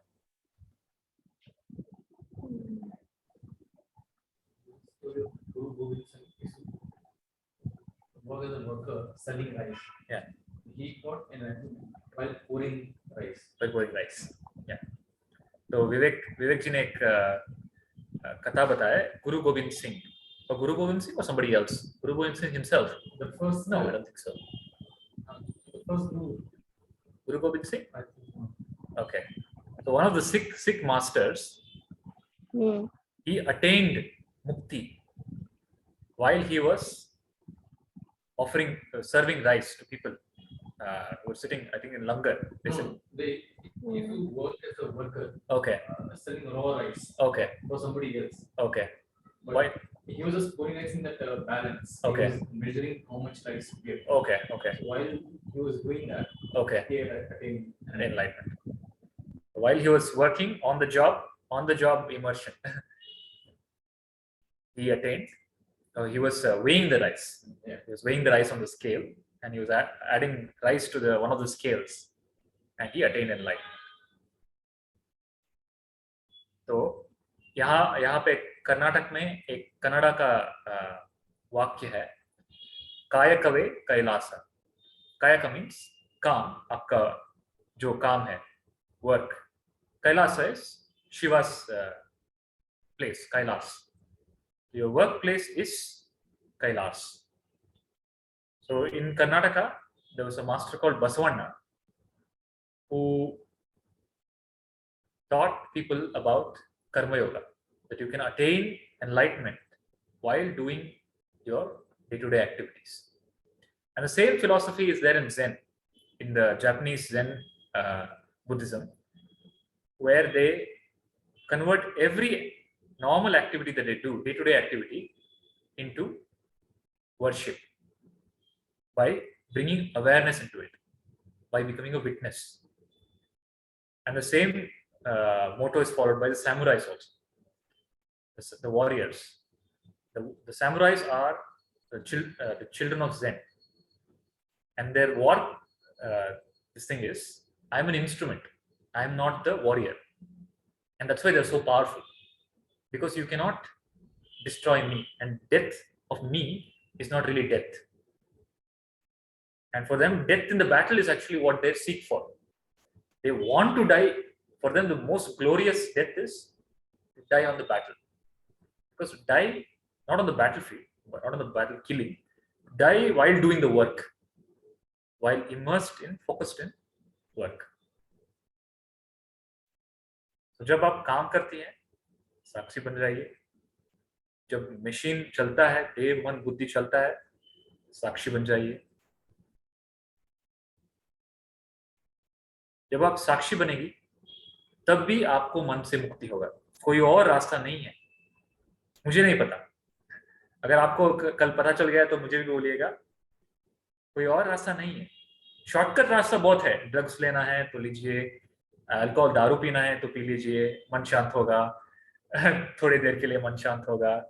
पर परमानेंटली मन को शांत करना है तो आत्मज्ञान सिर्फ एक ही रास्ता है, कोई और रास्ता नहीं है. ओके, पन्ना जी आप यहाँ हैं, shall I continue? Okay. Now the Murli ji, I just wanted to add. Yeah. So 3 years back, I had come with the same question actually as Sonali ji, and I spoke about the same thing, that whatever issues she is having right now, I just want to say that this is as you said, Atmagnana is the only solution, only way out. Now I've been attending Murli ji's classes and satsangs, and now after 3 years I can say I'm completely off medication. So my mind has come down to a great extent. So I would like to say, Sonali ji, that this is the only way out. So you don't have to think about how it's going to happen. You just trust the process and just keep attending the sessions, keep doing shravana, as in you keep listening to the guru, and it will automatically happen after a period of maybe 1 year, 2 years, but it will happen for sure. And I'm still attending, because even though I've attended the previous batch, but I still feel this, I need to work upon, still I need to calm down, and my mind sometimes keeps going back to the old patterns. So I want to reach a stage where it is completely, dropped off. So I would just say, Sonali ji, that, keep attending these sessions, and the medications and all, it's just a temporary solution. It's like a painkiller they give, and for that moment the pain is gone, but Atmagnana is the only way out. Thank you, Binaji. So in the life of Buddha, there's a story, very similar story. Buddha had a lot of, after he became famous, there was a man who came to him, and he had a lot of questions. He was from a royal family, because a lot of Buddha's students were from, they were typically kings, and because he himself was from a royal family, the royals usually got attracted to Buddha. And this person had come, this young prince, he had a lot of questions about suffering and about life. He had so many questions. He said, I have a lot of questions, Buddha, Tathagata. So Buddha was addressed as Tathagata. So he said, Tathagata, I have a lot of questions. Buddha typically answers questions. If somebody comes, especially if somebody comes from far, he answers questions. This person, he said, no, I won't answer any question right now. I have other work to do. I have other people to deal with. Anyway, there are people who are suffering more. I want to address them. You do one thing, you sit next to me. Okay? you come, be with me, stay with me for 1 year. After 1 year, you ask me the question. Then there was one person sitting next to Buddha already. He told the person, you move away, let this person sit next to me. Then this person came to sit next to Buddha, and the person who was about to leave, who was already sitting next to Buddha, he told the person, he warned him. He laughed and he told, whatever question you have, you ask him right now. After 1 year, you will not be in a position to ask any question. So he told me the same thing. I had come to you many years ago, like to Buddha. I asked him many questions. He told me the same thing, sit next to me. I sat next to him. After 1 year, I forgot that I had so many questions. But he had promised and he remembered. Exactly after 1 year, he came to me and told, okay, it's been 1 year. Now you ask me the questions. But after 1 year, after sitting next to Buddha, I had no questions. I had no doubts. My mind was deeply peaceful. Okay, just by being in the presence of Buddha and listening to the teaching that he was giving to others. And this is called satsang. Okay, satsang means the sangha of the sat. Sang means association. Sat means self, Atma. Okay, or Atmagnani Guru. So the satsang will bring peace. If it is a real satsang. Otherwise, it adds to more disturbance. So the only person who can decide that is you. You have to decide. Am I becoming more peaceful? Am I getting more clarity? Am I getting more, am I becoming lighter? Or am I becoming heavier? If you're becoming heavier, please disappear from here. Go to some other space. Follow your peace. Follow your inner compass. Wherever you're getting more agitated, more disturbed, more confused, that's not the right place. If you're becoming more relaxed, effortlessly, more calm, more clear, without your effort, if there's a transformation happening, then there is satsang. And nobody can judge that. Nobody can tell that. Only you have to tell that for yourself. Okay? So we'll take up the last part of the session of Sakshi Prakriya. So Sakshi Prakriya is, Sakshi is, I am Drishta. I am witness of the body, mind, intellect. I am not the doer. I am not the enjoyer. I am not the thinker. I am not the experiencer. Okay. Now the problem is the experiencer. I experience is the problem. Okay. Thinking I can observe. Doing I can observe. This experience feels like I am immersed in it. I am in it. It's like an experience like water. It feels like I am in the water. All right. Experience of life. It feels like I'm in the water. Okay. Whatever is happening around me, if I consider it an experience, I feel like I am immersed in the experience. Right? That is the main problem. At any point of time, that is the main problem. Something happens in life, I feel like I am immersed in the experience. And that immersion continues with me after the experiences disappear. And they continue as memories, as nightmares, as past trauma or thoughts. Okay. So typically people say after 30, 40 years of life, I've had enough experiences in life. Okay. So the one common statement that I see in whenever I go to any family function, all the elderly people, they tell, we have seen life. Okay. Everybody has seen different life. What life they have seen, it's all different. We have seen life. Our story is done. We have experienced life. Okay. Everybody has concluded. They've all arrived at the conclusion. Life is Only this much. Life is this, and we have seen it, and it's done. Okay? And why you're like this? Somebody else, why this person behaves like this? Because of experience. That person went through some experiences in life. Why I'm like this? Oh, you don't understand. Because I went through, if you had gone through the experiences that I had, then you would, only then you would understand. Okay, what do you know about my experiences? Right? So this experience seems to be the pain point. Now let us look at the experience. Let's say there's some past experience that you went through. Let's say you went through some event where you had, let's say you fought with somebody. You had a fight. Okay, it was a very disturbing fight. What is the experience at the time? It is an unpleasant experience.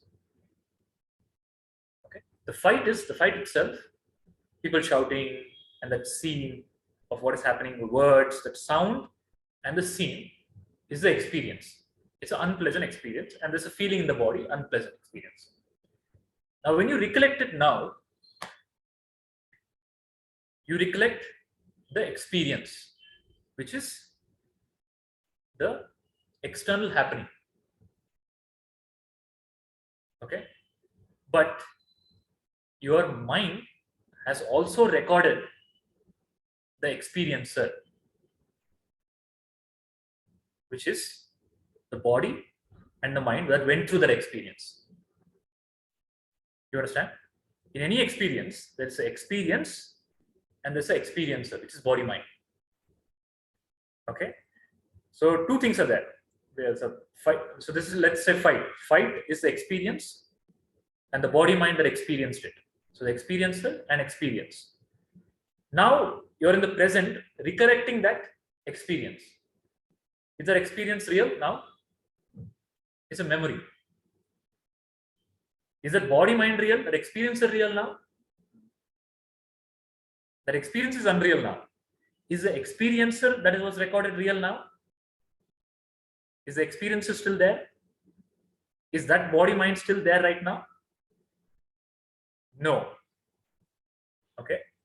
So there was a changing experience that is not there. That experiencer is not there, but somebody from that experience is there. That's why you're able to recollect it, no? Somebody who was there is still there right now. That's why you're able to, somebody who was not the experience, who was not the experiencer, who recorded it, is still there now, who has not changed. Because if that person had changed, then you would not be able to recollect it. It would be a different person now. Some unchanging element is there that is recording both experience and experiencer, which is the body mind and identity. What is that? That is a Sakshi. The Sakshi saw the experiencer and experience, and it doesn't change. Now when you recollect it, you recollect the experience, which is dead. You recollect the experiencer. But when you recollect it now, what do you identify with? Do you identify with the Sakshi who recorded it, or the changing experiencer? You identify with the experiencer. Let's say you went through some fight. Okay, you went through the fight. The person who went through the fight is not there right now. That experiencer is not there. It's a different body-mind complex now. The body has changed. The mind has changed. That experience is unreal. But when you recollect it, you say, I went through that. But you didn't go through that. The one who went through that is not even there right now. You understand? So in life, it's a series of experiences experienced by a series of experiencers, all tied together by an unchanging witness, which is you. I'll repeat that. Life is a series of experiences. Okay? What experience happens to you? Sometimes you can control, sometimes you cannot control. Okay, you have some level of control over experiences. Some you can make some conditioning, some experience you can create, but by and large you cannot control. You can apply for a job that is in your control, but the outcome, the interview, you cannot control. You can teach, it's in your control, that experience in your control, but the whole experience of teaching, how they reciprocate, how they understand, you cannot control. There is a happening. So life is a series of happenings, experiences. Now, to experience the experience, there should be an experiencer, and that experience is the body, mind, intellect. But the body, mind, intellect is a perpetually changing experiencer. So whoever went through trauma died that time. There's nobody there, there's no continuation. Apart from the Sakshi who saw that. But when you recollect it, you say, oh, that person shouted at me. The person didn't shout at you. The person shouted at the experiencer. And that experiencer and that experience and the one who's shouting, that entire package is dissolved after that experience is over. You understand? So universe renders a world, an experience, an experiencer pulls it down. Again renders a world, experience, experiencer pulls it down. But the Sakshi gives continuity to it. Okay. And the Sakshi cannot change. If the Sakshi changes, if the witness also changes, then you cannot recollect it. You are somebody else. There should be some unchanging principle that records sees both experience and experiences. And it cannot be part of the experience and the experiencer. If it was part of the experience and the experiencer, then it still it can there's a because there's no continuity. It doesn't exist anymore. Do you understand, everybody? Did you get the essence here? In any experience of life, there is an experience happening. There is an experiencer going through it, which is the machine. The machine is the experiencer. You are neither the experience, neither the machine. You are the one that is witness of both. And when you recollect it, you make a mistake of telling, I am the experiencer. You are not the experiencer. The experience is the machine, body, mind. You are the witness. How are you the witness? 5 years ago, I had this experience. Okay. When you say I had this experience, you say my body, mind had this experience. Where is that body, mind right now? It's changed. Body, mind is completely changed. That mind that was there is not there right now. That body that was there 5 years ago is not there right now. But what is there is Sakshi. Okay. The Sakshi is there, but there is a memory. The memory is a record. Okay, example, you create a file in the computer and you save it. Okay, then tomorrow you come and open the file. That file is the memory, and the one who's seeing that file is the witness. Okay. Now the computer also sees it, but the computer can't understand it. Computer is actually showing it. The body, mind is actually showing it, but the body, mind is insentient. It cannot make sense out of it. It's a machine. A conscious entity has to make sense of it. So what happens is, when you recollect the memory opens up, you see the file, the Sakshi tells, okay, yes, this happened. Okay, but the intellect, it doesn't know the Sakshi yet. So what the intellect does, it forgets the Sakshi and it gives the thought that I went through it. That is the error in the intellect. In Atmagnana, that intellect doesn't create the thought. The intellect creates the thought, I am a Sakshi. This did not happen to me. This is unreal. And the moment the intellect says it's unreal, that memory loses its power. It doesn't prick you anymore. The problem, if it's still pricking you, that means you are giving reality to it. You are illuminating it through the intellect. The intellect has to take the stand of Sakshi and make the experiencer also the object like the experience. So this applies to the present moment right now. So right now you're going through this session. You're having an experience of satsang. So there's an experience of satsang. Who is experiencing the satsang? Body mind. Body mind is experiencing. Your body is listening. Your mind is feeling good, feeling comfortable, and all that. Your buddhi is becoming clear. Okay, all experience is possible only for body mind. Sakshi is beyond experience. It cannot experience anything. It's beyond. It's bhavatit. It's called bhavatit. It's beyond any bhava.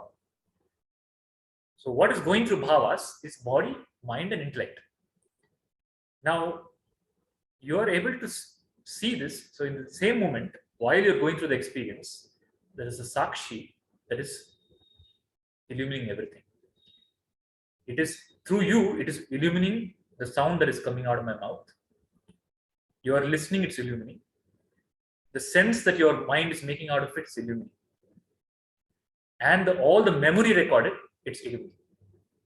If it stops illuminating, you will not be able to hear what I'm saying. You will not be able to make sense of what I'm saying.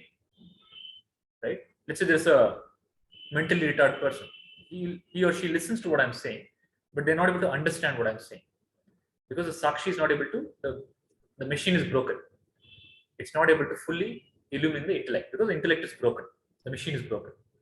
But your machine is working, so the Sakshi is able to operate through the machine completely. Even at this moment, even when you're saying yes and agreeing and everything and listening, nothing is happening to the Sakshi. The Sakshi is already liberated. Okay? Only the intellect is getting a sense, oh, yes, I'm realizing something. Understanding? The one who is illuminating is already free. That doesn't need any teaching. Only the intellect is making a sense. It's understanding, okay, I am not the experiencer. I am the Sakshi. But this understanding will not come until it's given.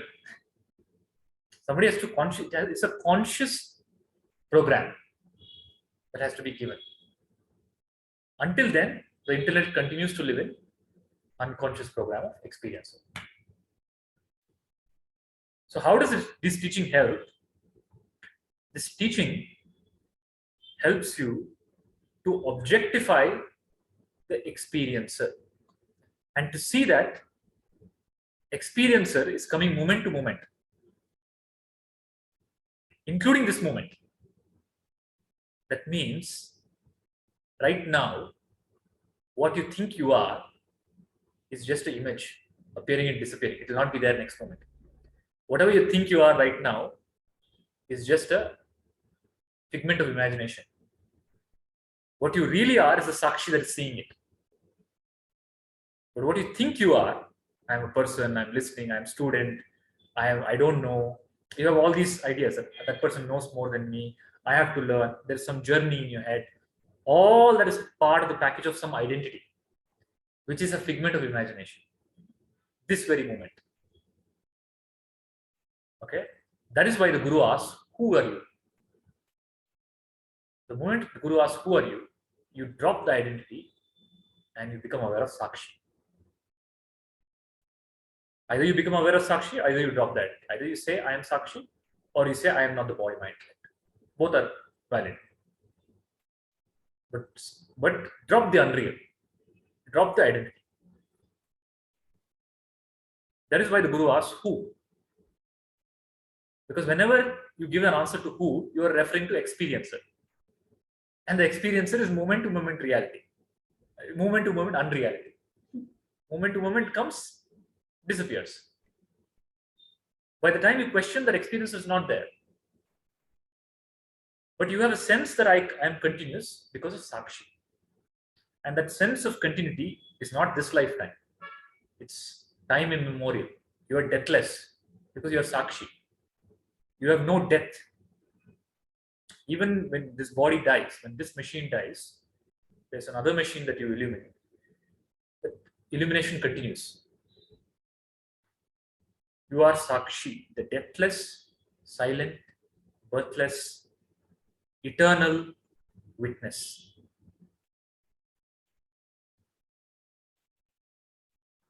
And that Sakshi is Bhagavan. Sakshi is Paramatma. There is no other Paramatma. Sakshi is Paramatma. So what happens is when you drop the experience and the experiencer, hold the Sakshi. Sakshi also dissolves into the absolute. The Sakshi is only in the context of witnessing, right? Only when there's something to be witnessed, we tell Sakshi for the language purpose. But when there's nothing to witness,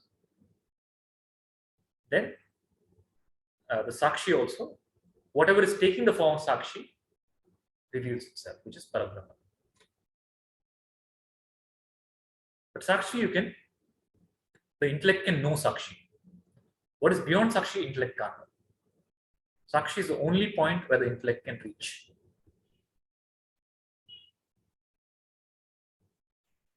Any doubts? ये सबको समझ में आया? नहीं समझ में आया? सोनाली जी, पन्ना जी?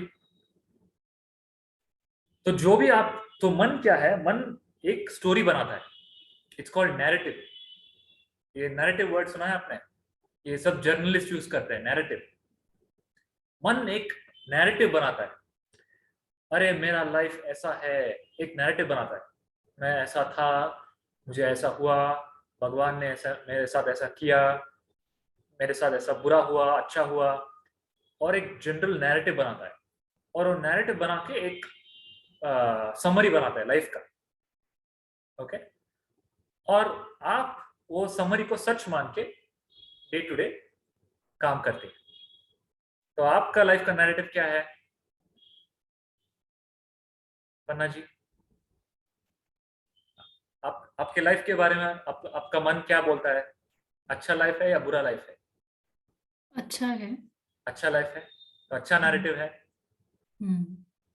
सोनाली जी, अच्छा नैरेटिव है, बुरा नैरेटिव है?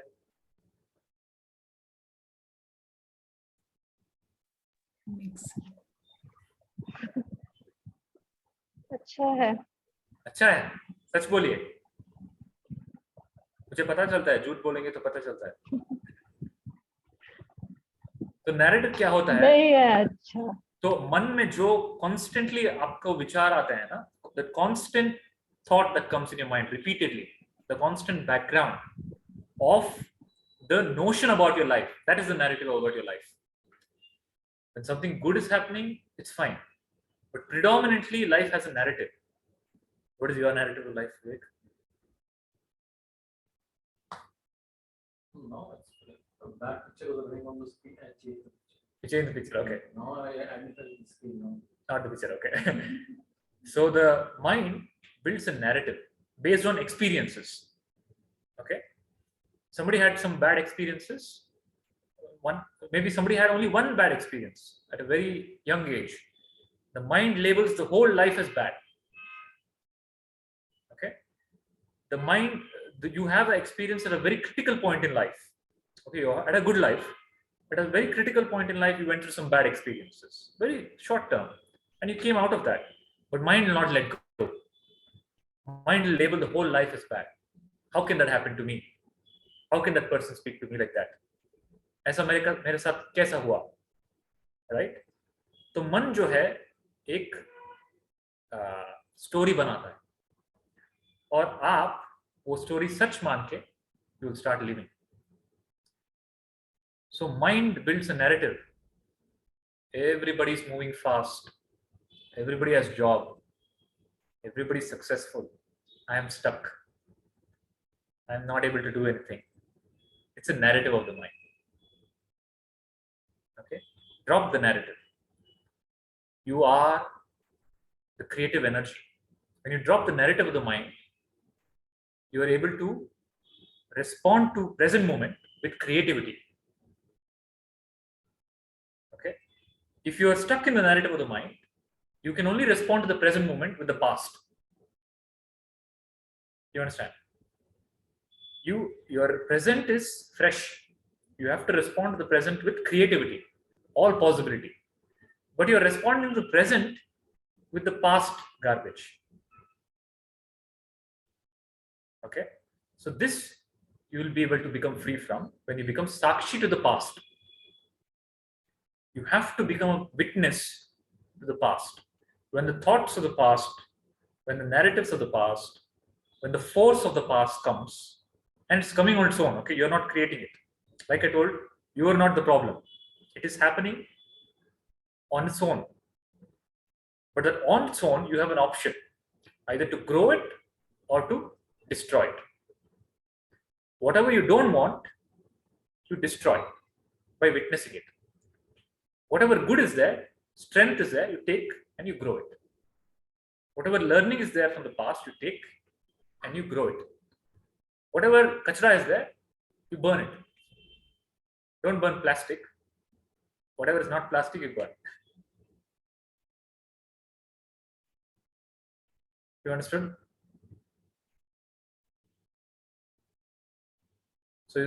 So whatever happened in the past, to whom did it happen to?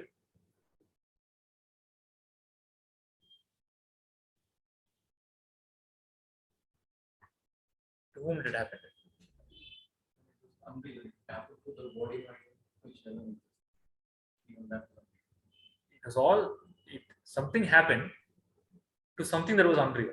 Some unreal happened to something that was unreal. Now, I'm only going back to referring to the past because you can understand it because it's gone. But the same thing is happening right now. That is what you have to catch.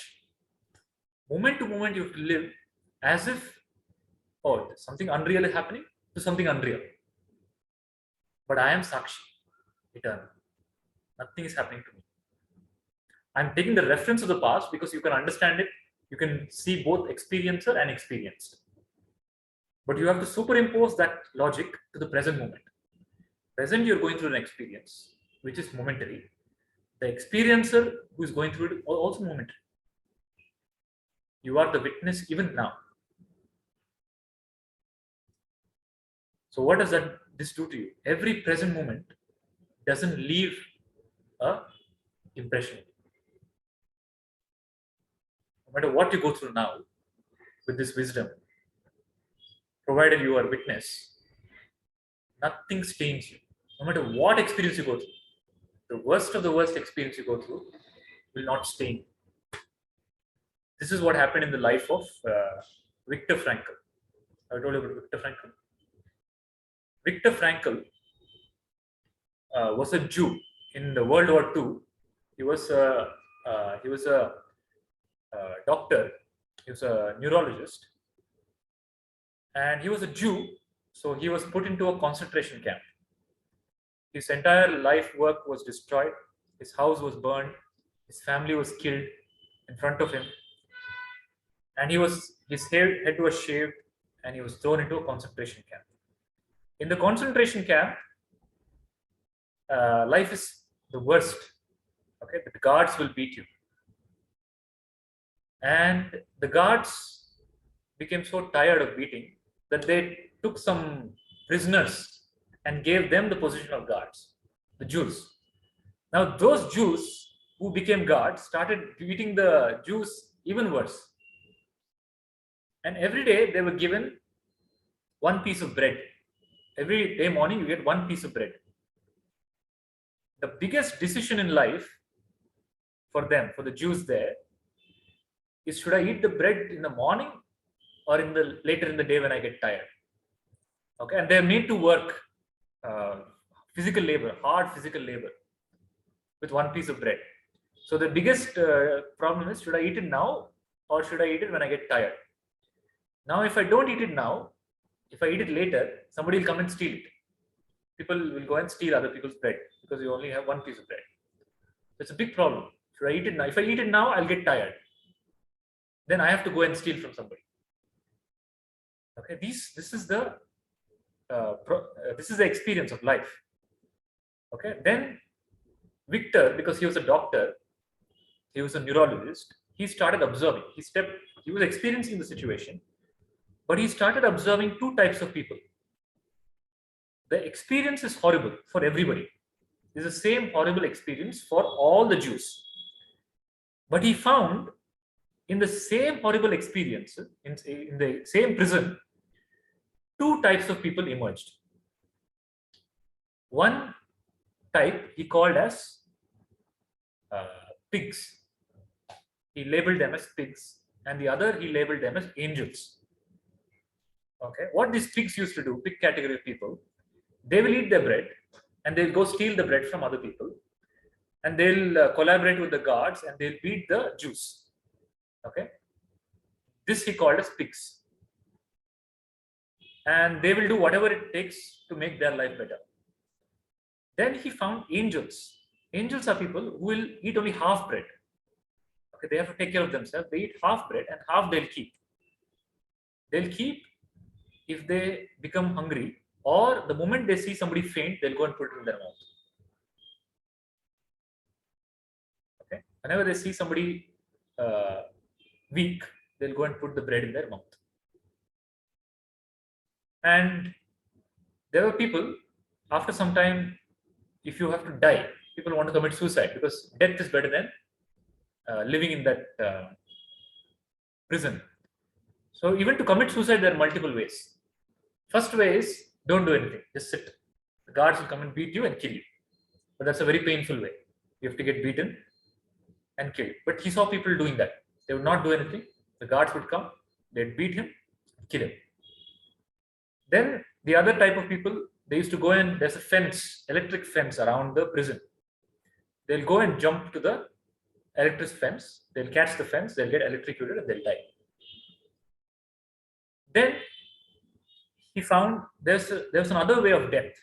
There was a man, there was a disease that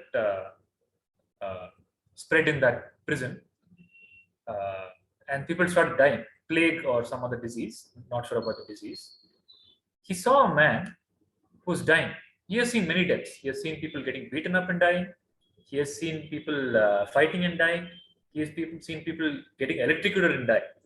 He saw a man for the first time who was dying joyfully in that prison, peacefully and genuinely peacefully. Okay, he's not mad. He's a normal man.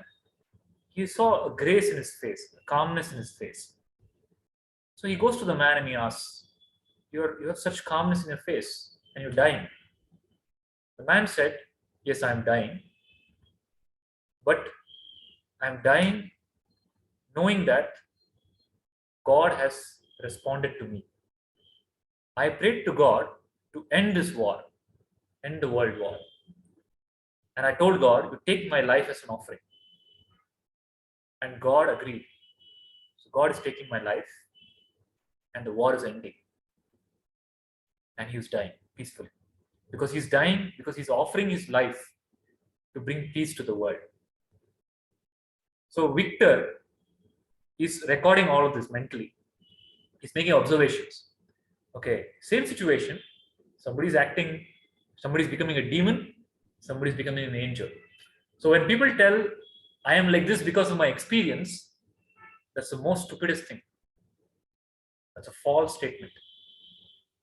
What you go through in life doesn't make you. Okay? Something happened to your life. Something happens in everybody's life. Something worse happens to people's life, but they become better people. What experiences you have in life don't make you. What you infer from that experience and what you make out of that experience makes you. Okay? You can go through some experience and infer all nonsense and strengthen your stupidity. Or you can go through some experience and become more grateful and humble and more giving. The choice is yours. You can go through the same prison, you can become an angel or you can become a pig. You can offer your life to end the war. You can offer your life for a higher goal. This is the possibility of life. And Victor, surprisingly, he made it through the war. The war ended. He was released from prison. And after being released from prison, he wrote a book called The Man's Search for Meaning in Life. It's a very small book, 30 pages or 60 pages. and he chronicled all the experiences, and he continued to in the profession of medicine, and he helped a lot of Jews who had gone through uh, what is that, concentration camp, to come out of that trauma, post-traumatic stress, and all sorts of disorders.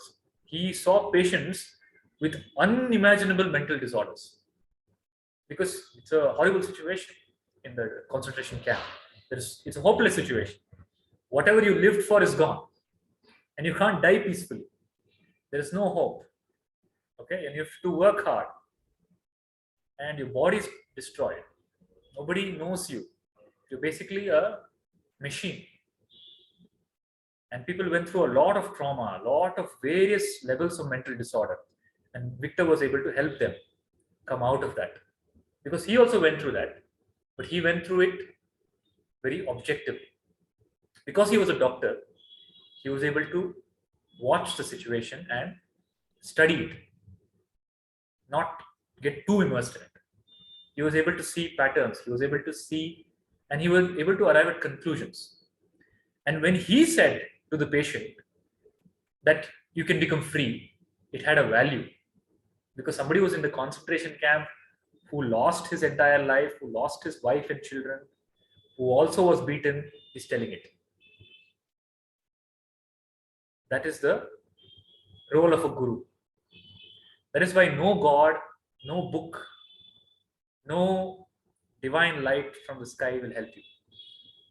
Only somebody who's living amongst you, going through what you're going, and still is a witness, can trigger that.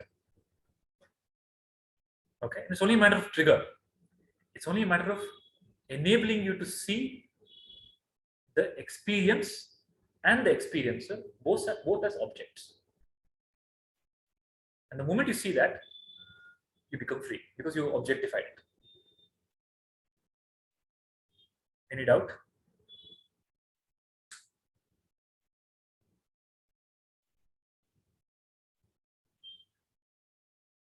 तो क्या क्या देखा है आपने, सोनाली जी, पन्ना जी?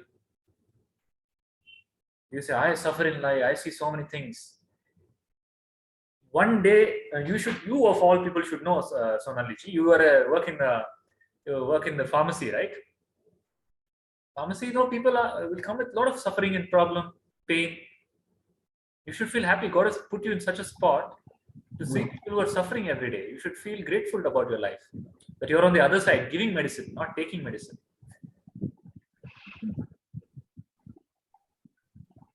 Right? Can you imagine being on the other side, every day spending thousands of rupees to heal some body problem? You don't have that. The moment you see other people suffering, then you realize how great your life is. Otherwise, your mind projects as if your life's the worst.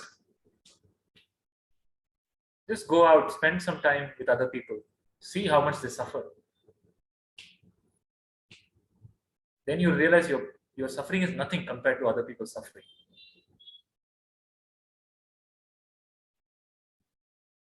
Then naturally you have a compassion. You find strength. You become giving. And in that giving, you grow. So, become a witness. Develop the gratitude. Come out of the narratives of the mind. All 99% of the narratives of the mind are ungrateful narratives. You have to take a conscious narrative of gratitude. Be gratitude to existence for wherever you are, however you are, because it's much better than so many people on the planet. And that gratitude will give you strength to grow and prosper.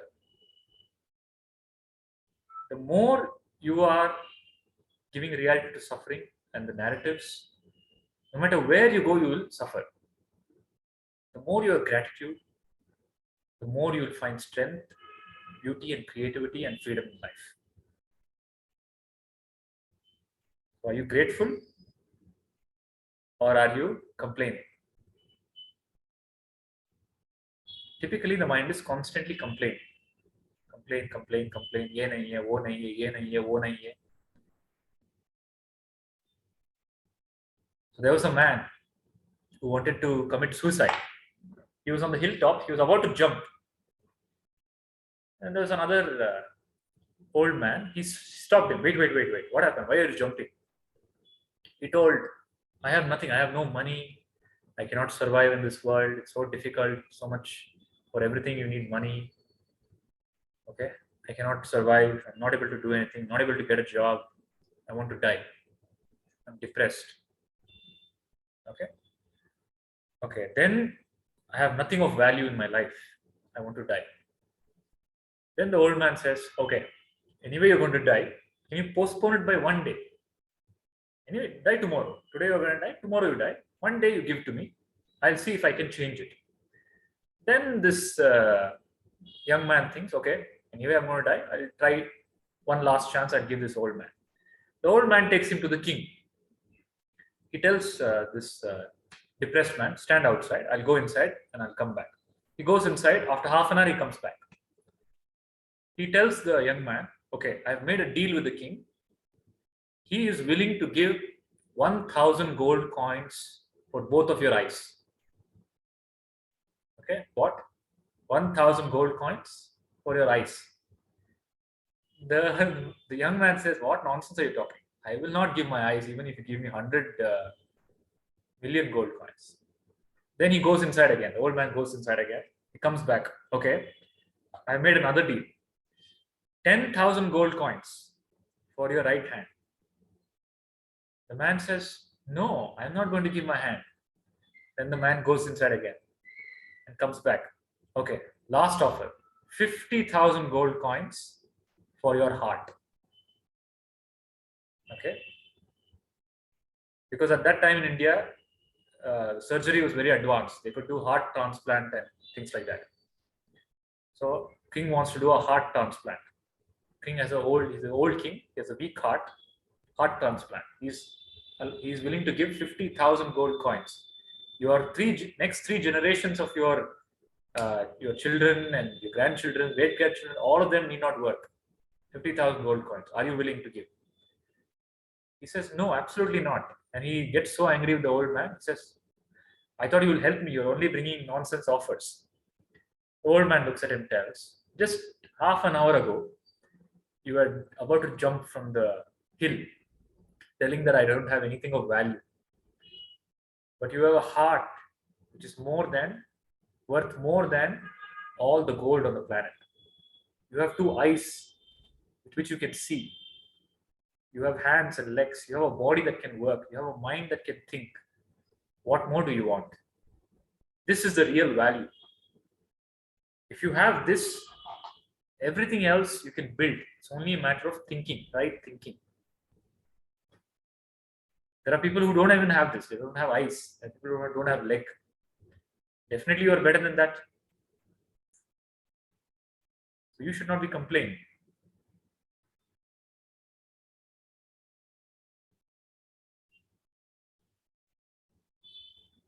Is it clear? So you have a choice either to be a pig in life. Pig means exploiting the situation. Or you can be an angel. You can help others. Or you can be divine. You can offer your life for a greater cause. Or the fourth possibility is you can become free.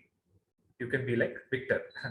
4 characters. There's a Victor, there's a pig, there's an angel, and there's the man who offered his life for ending the war.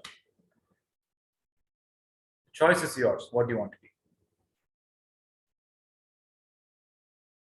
Shall we close for the day? Any questions? Nagalashmi ji, this is your first session. Any questions? No, nothing. Does it make But it sense is what I very said? good- Very good experience. And most of the things I agreed with you. Okay. What didn't you agree? there is nothing to disagree actually, but the practice, the implementation, to be detached, to be witnessing the things. Witnessing. The only practice it at any moment, have the thought, I am witness. I am not the body, mind, intellect. Whenever the mind says, oh, I am so depressed, ask who is depressed. Yes. When you say, I am so confused, who is confused? Yes, yes. To some extent, it can solve the problems. Yeah. So it will open up a new pathway in life, internal and external, for new possibilities, creative possibilities, which is beyond your comprehension.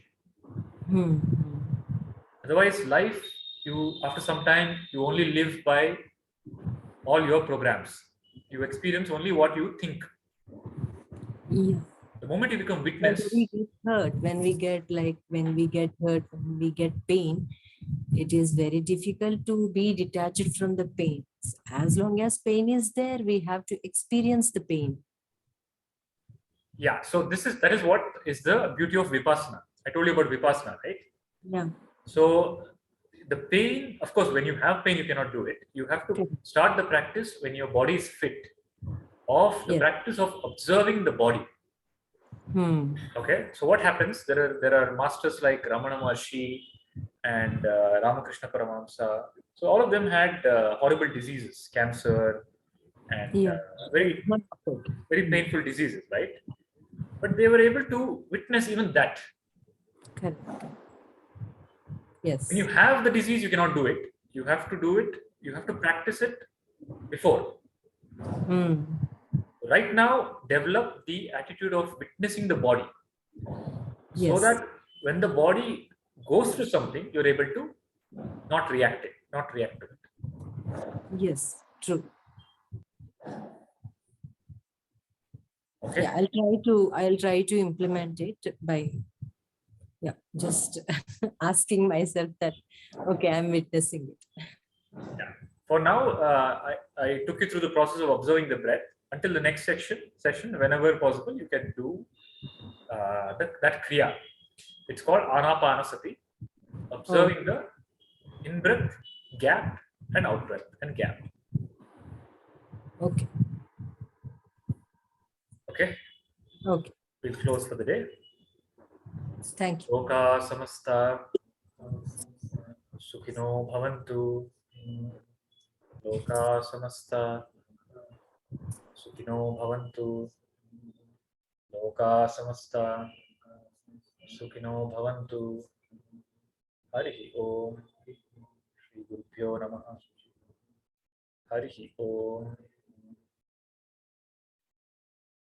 Hari Om. Krishna ji, just a quick question. Yeah. One of my friend, I think you know her, Smita, she had come to your place. So she was wanting to attend the sessions. She wanted to come today also. She had some other, she got occupied. I just wanted to know if she was more preferring to be, in-person kind of thing. So I just wanted to know, you are going to do always in the ACE Hacker, or it's going to be in your place this month, next month and all? Yeah, we can. The venue is flexible. If depending on the people availability, we can change the venue to either RR Nagar or ASAC. Okay. So it will continue for next like this month, next month, and like that. Offline, is it? Yeah, offline. Online, it will not continue. It will continue online and offline. Offline, not whenever Vivek is available, we'll do it in ASAC. Otherwise, we'll do offline at RR. Okay. All right. So in October as well. Yeah. Until for this entire batch, yeah. Okay. But if she's already missed 2 sessions, and what? Yeah, I asked her to watch the first video when today she got occupied, but yeah. Yeah, or you can summarize it for her. You can take her through of course, there was a lot of other interactions today, and even the last session. You can just pick up the core teaching and you can summarize it. Okay, sure. But no, I was just asking because next month looks like she's quite free. So I wanted to know the venue and sort of things. She was more particular about it. So Okay, both these venues are actually very far for her. yeah, Yeah. no. So the offline session will happen next and after that also, well, right? Yeah, so right, we're going, we're taking it case by case. Whenever Vivek is available, whenever we plan to do it, we're doing it that way. So just before the session, we're deciding based on everybody's availability and going ahead. Okay, okay, sure. Okay. Okay, Panna ji, any questions? Sonali ji, समझ में आया?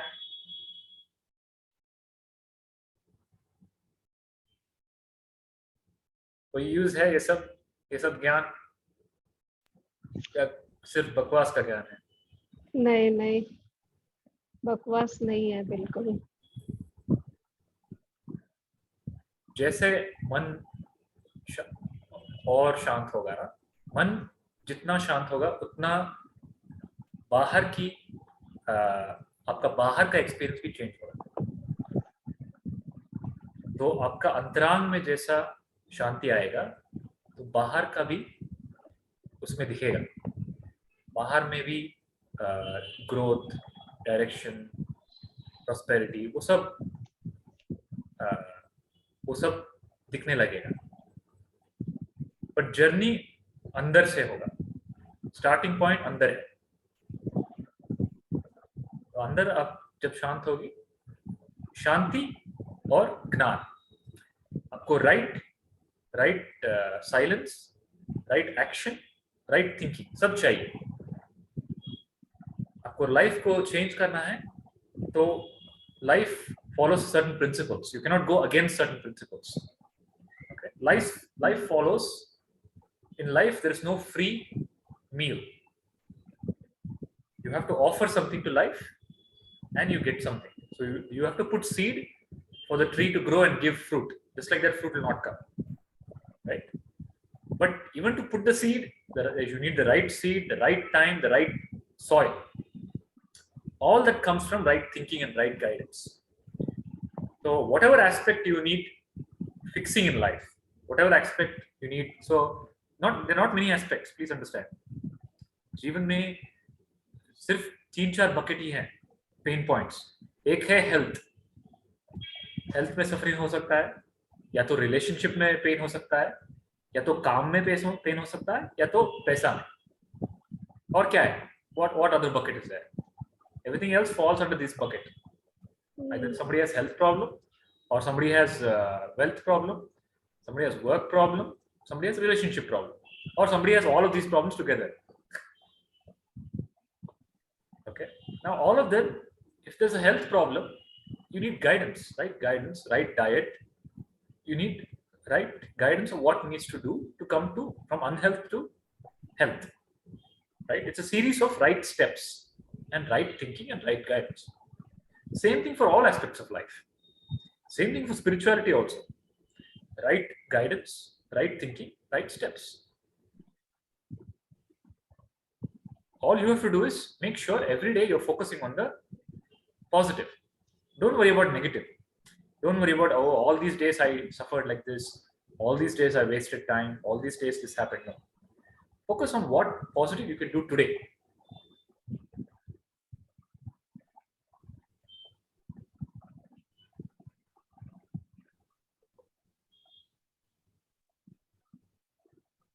And you have, like when you're in ill health, it's very clear.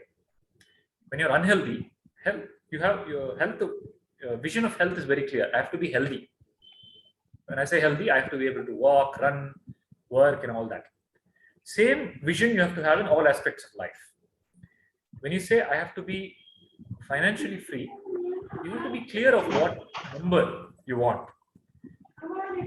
How much घर चाहिए, loan नहीं होना है, इतना income रहना है पर मंथ, इतना मेरा एक्सपेंसेस है, सबका क्लैरिटी होना है, तभी वो आएगा ना। अगर क्लैरिटी नहीं है तो कैसे आएगा?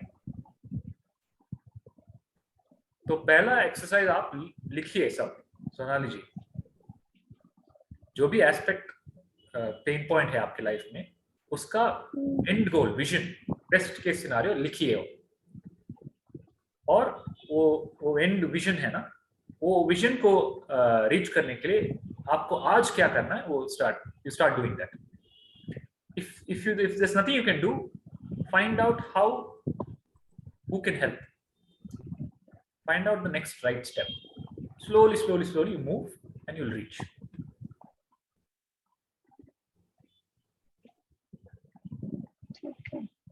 इतना सीरियसली मत लीजिए, सब माया है, सब खेल है।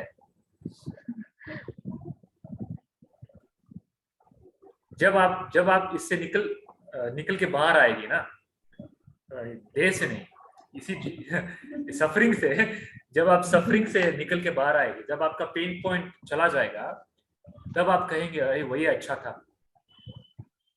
When you come out of suffering, you will feel that the times that you suffered were more beautiful than now.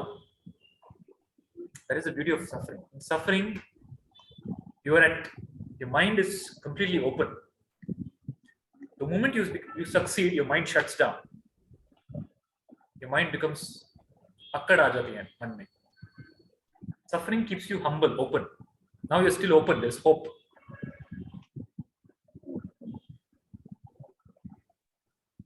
Okay, सब अच्छा होगा।